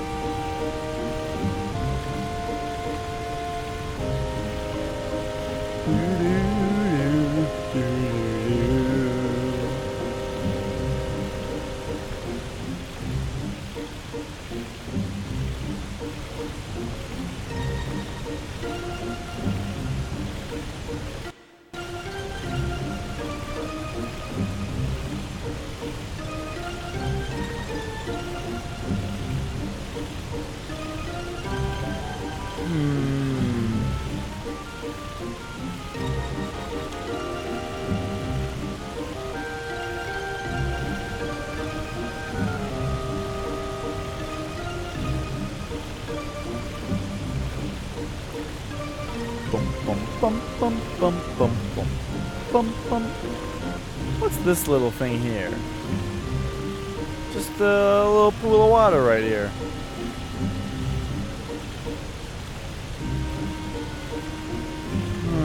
Okay.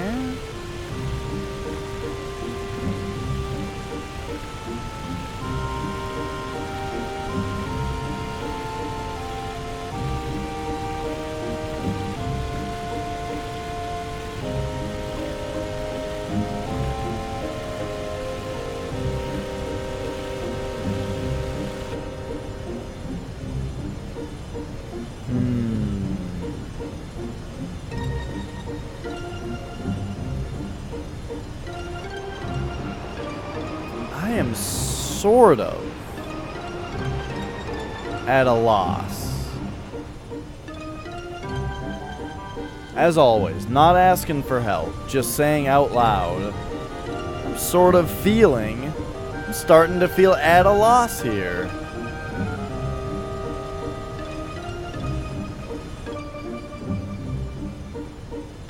As to where the hell this boat is. Okay, I have like a far-fetched idea.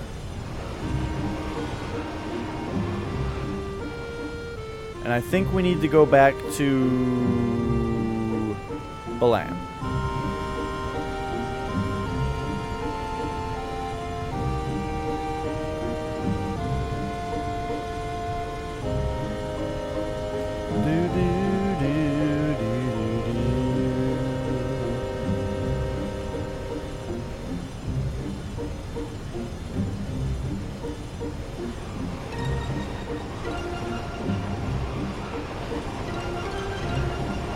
Whoa.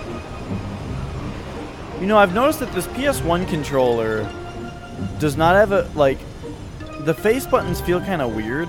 Like, they're really stiff. And you can't hold them very lightly. I feel like you have to press these buttons kind of hard.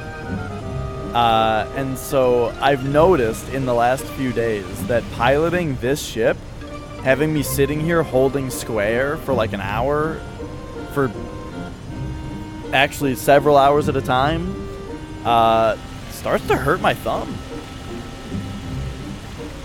Which is weird. Excuse me. I guess it's yawning time.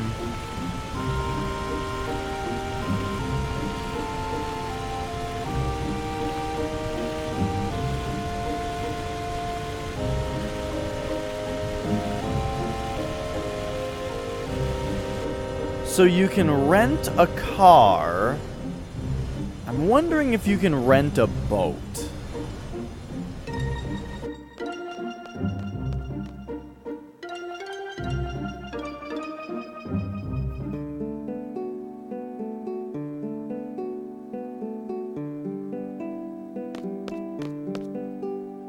That's kind of where I'm at here.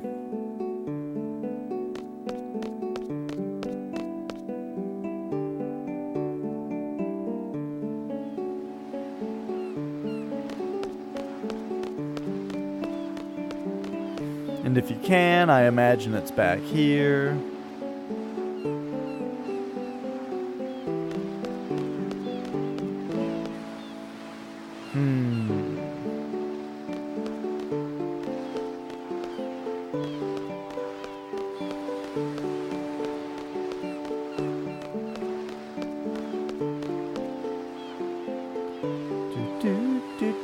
Do. Bing, bing, bing.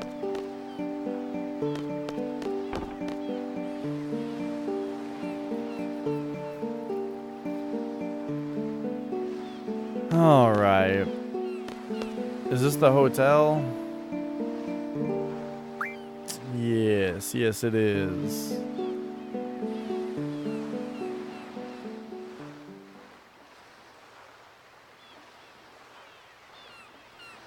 Oh? Where's Zell? By the way, Zell was a problem child too, wasn't he? Wait a second, is this what I was supposed to do? Or is this just gonna be like a side quest for Zell? That's exciting. Exciting, something's happening.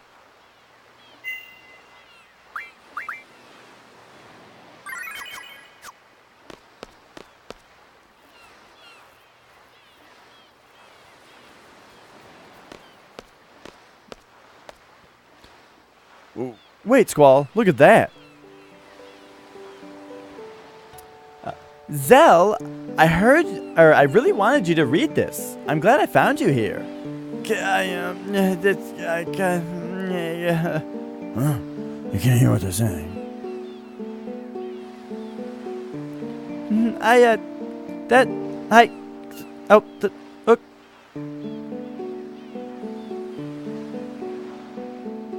All right.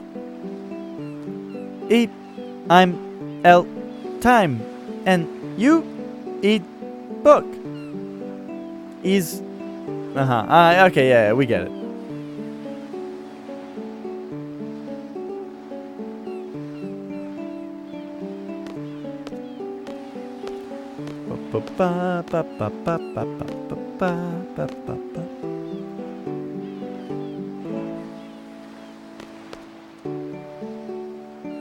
Yo, Squall, I was waiting for you. Let's go. Oh, okay. Ooh, Combat King. Yo.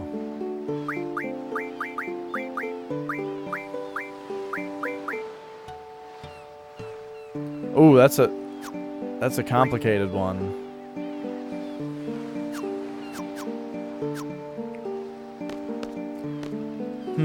All right. Well, that's probably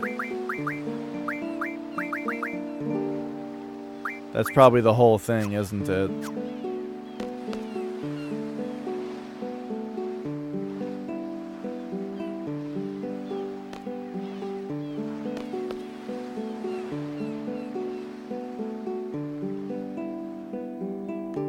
I guess let's run back to Zell's house and see what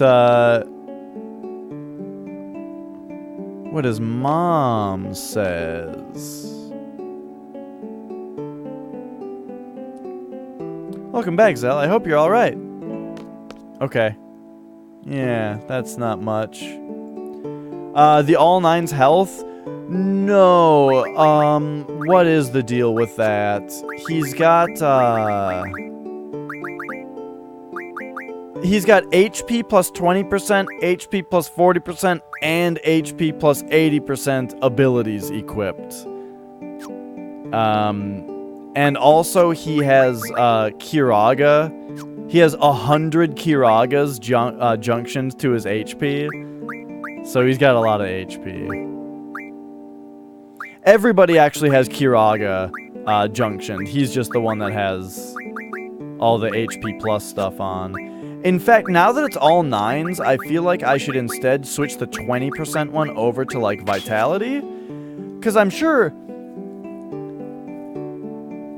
9,400 HP with more Vitality is probably better, right?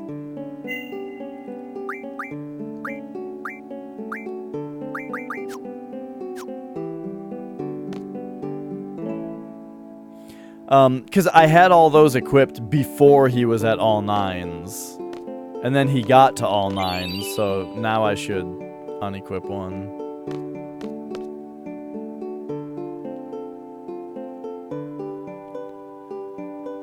Okay, so Zell's back. We got a magazine for him, so we got a new limit break for Zell.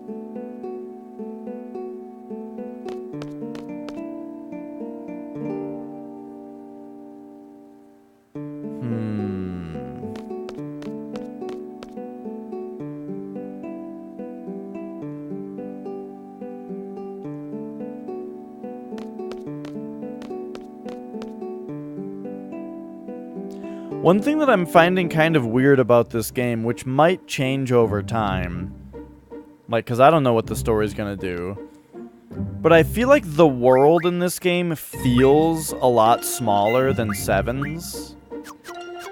And the reason is that it's so spread out. Like, I'll show you what I mean in a second.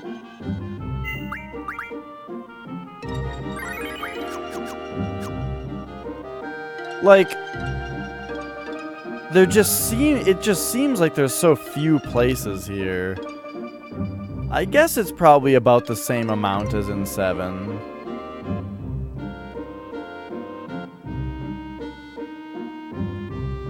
I just didn't remember some of them. Like, Fisherman's Horizon is basically nothing. Balam at this point is where we are right now. There's very little here. Dalet's pretty big. Dalet and Delling City are both pretty big. So is Windhill. Gosh, it's like, are we supposed to just go back to Windhill again? Because it does seem like there's, I mean, that's certainly a significant place for how the story is. It's like this game's Nibelheim.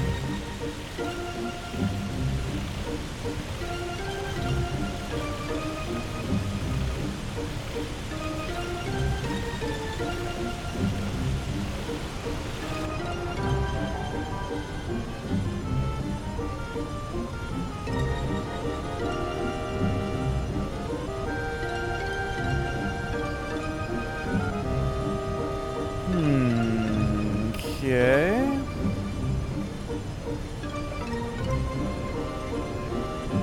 La, la, la, la, la.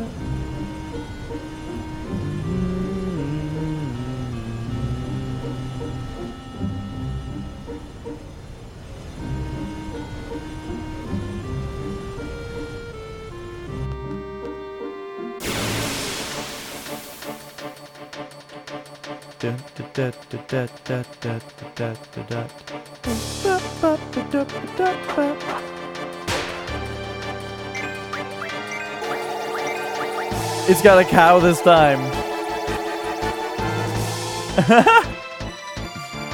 Oh, that is great.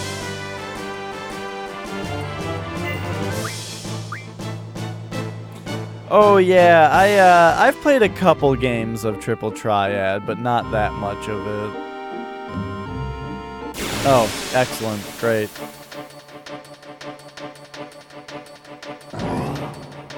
Whoa!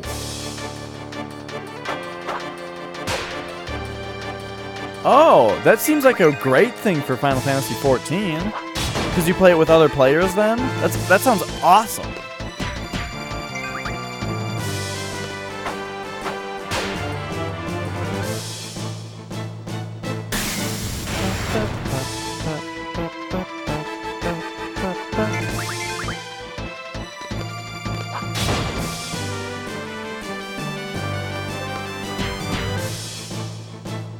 Is this thing getting smaller?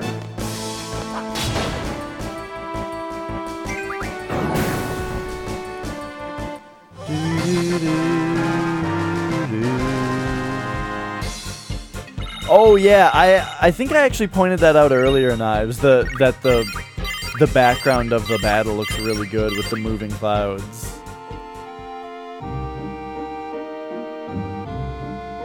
Yeah, sometimes it feels like you get into a lot of battles.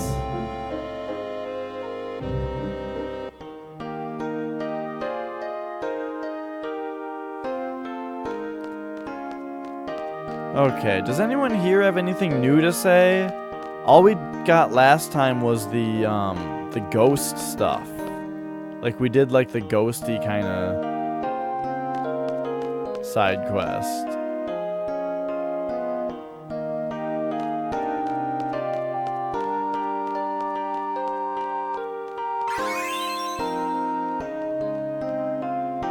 Hey, Link the girl!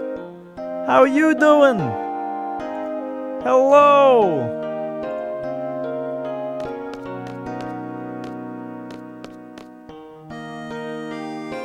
Oh?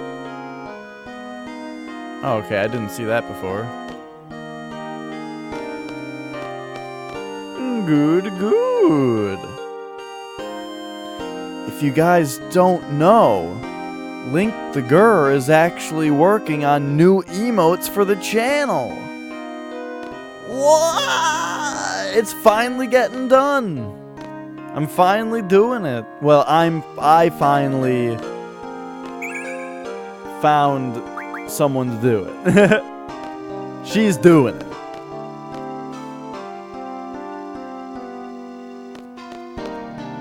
You think the coloring is working? Excellent. Okay, we don't have much to do here, apparently.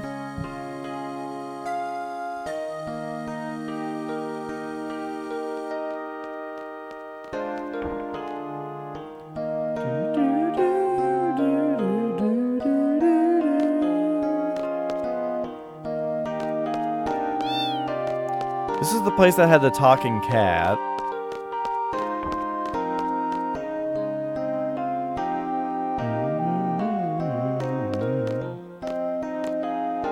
Hey, we solved the ghost mystery.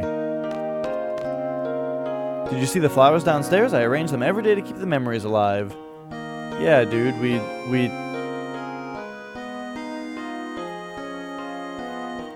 Bah.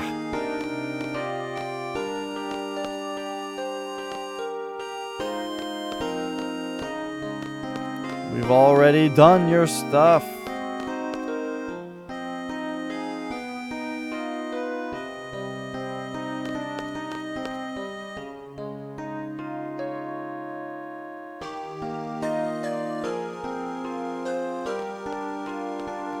I wonder if it's possible to get a chocobo from the Chickaboo crossing.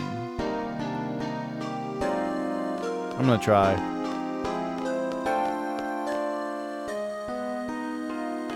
So this lady sees us and walks into our house, right? That seems very significant. It stops your game to show you that.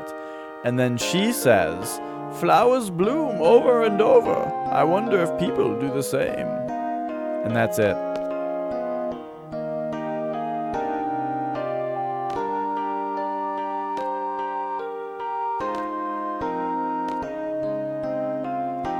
I think I saw something here last time, but oh well, not this time.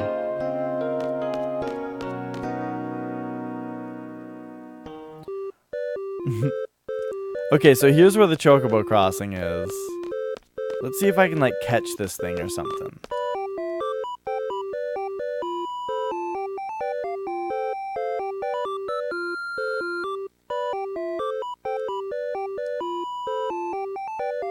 Nope, all I can do is kick it.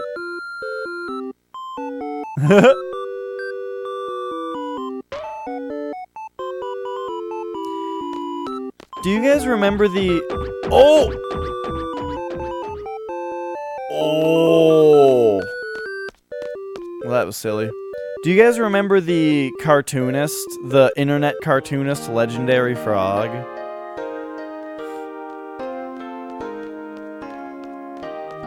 I just remember he made a... It's not particularly great, but I saw it as a kid and liked it a lot. He made like a lyric version of that song that was just about Final Fantasy.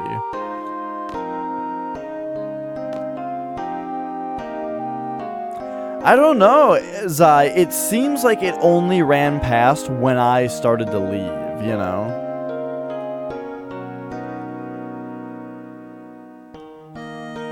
And hello, Mons.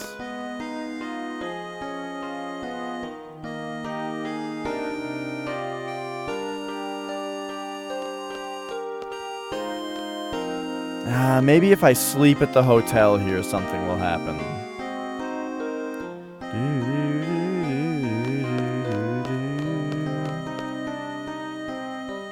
Oh, right, they don't even offer me to. Oh, yeah. The Cuckoos? Or Cuckoo? Oh, we can ring the bell at the thing. Okay, so I didn't stay here before. Maybe something will happen.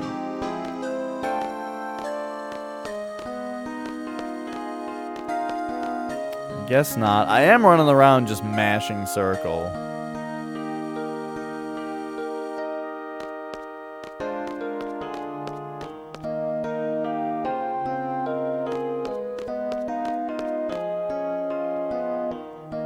You think your internet issue is solved, though you did about 10 different things at once, so you're not exactly sure what fixed it. Oh no.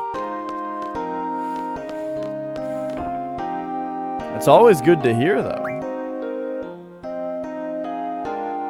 Alright, I am getting super tired.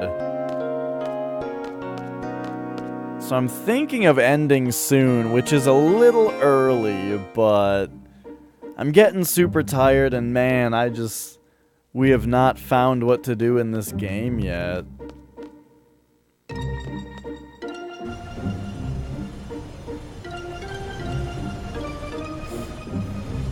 That's good to hear, Mons. I think I'm gonna... For a long time, I've been streaming in 59.94 frames per second because I thought that it might make retro games look better. I think I'm gonna stop doing that. And just go back to a straight 60.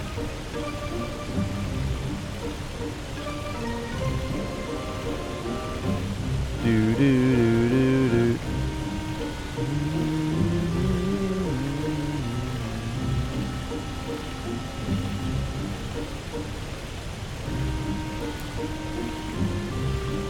When there is no more room in hell, the dead will walk the earth. Only the penitent man will pass. That's a good message to come from Bob Hope. I also like that you didn't capitalize hell, but you did capitalize dead. Maybe there's some kind of poetry there that I'm not getting.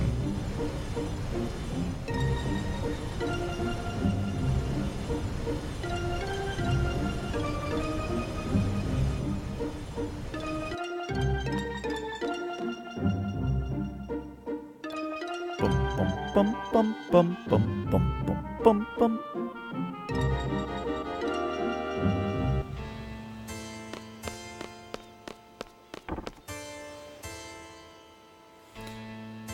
All right.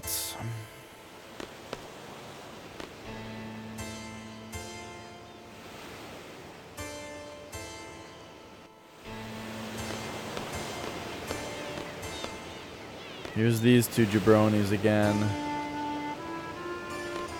She says nothing. We're just back to where we started here. Alone is traveling all over the world in a ship. Even if Ultimacia decides to choose her again, it will be very difficult to find her.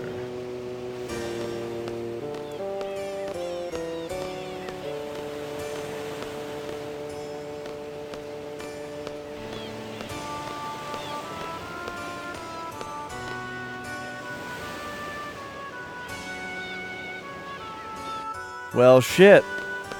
I feel like at this rate, this is going to be the longest Final Fantasy. I think the longest one so far was Final Fantasy II, which took over 80 hours.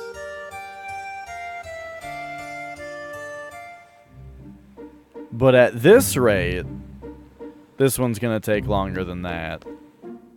Because we are now at 47 hours already. Because the last, like, 8 hours, or maybe even more, but the last about 8 hours have been just sailing around doing basically nothing. Oh, here's Chocobo World. No Pocket Station.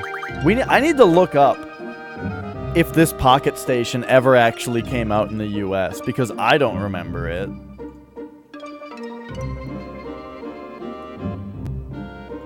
Wikipedia, Pocket Station.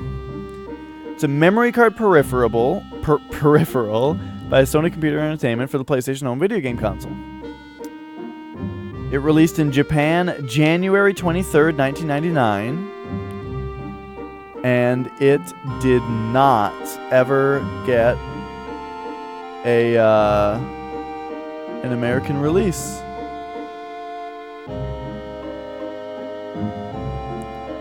Sony Computer Entertainment America cited an inability meeting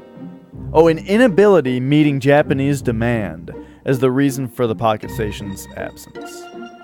Okay, so it was too hot in Japan? Like it was so popular in Japan that they couldn't make them for the US?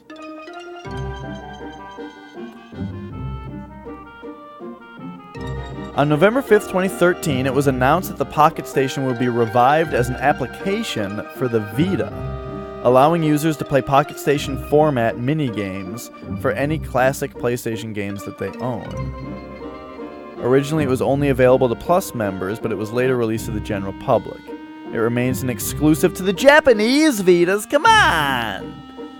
I want to play Chocobo World on my Vita copy of Final Fantasy VIII.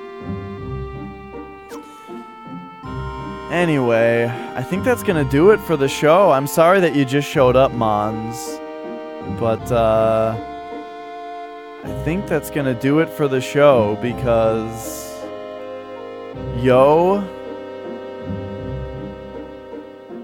I haven't found out what to do yet. Yeah, have a good one, Knives. Thanks for sticking around. It was fun talking. And so, let me just find here. Who's streaming? Who are we gonna go bother? It can't be someone who's playing something spoilery. Usually, I pretty much always host Obst just because I'm always, watching his stream. However, right now... Oh, he's playing Breath of the Wild. Perfect. Alright, let's go talk to Obst. Say hi to him for me. Thanks, everybody. Bye!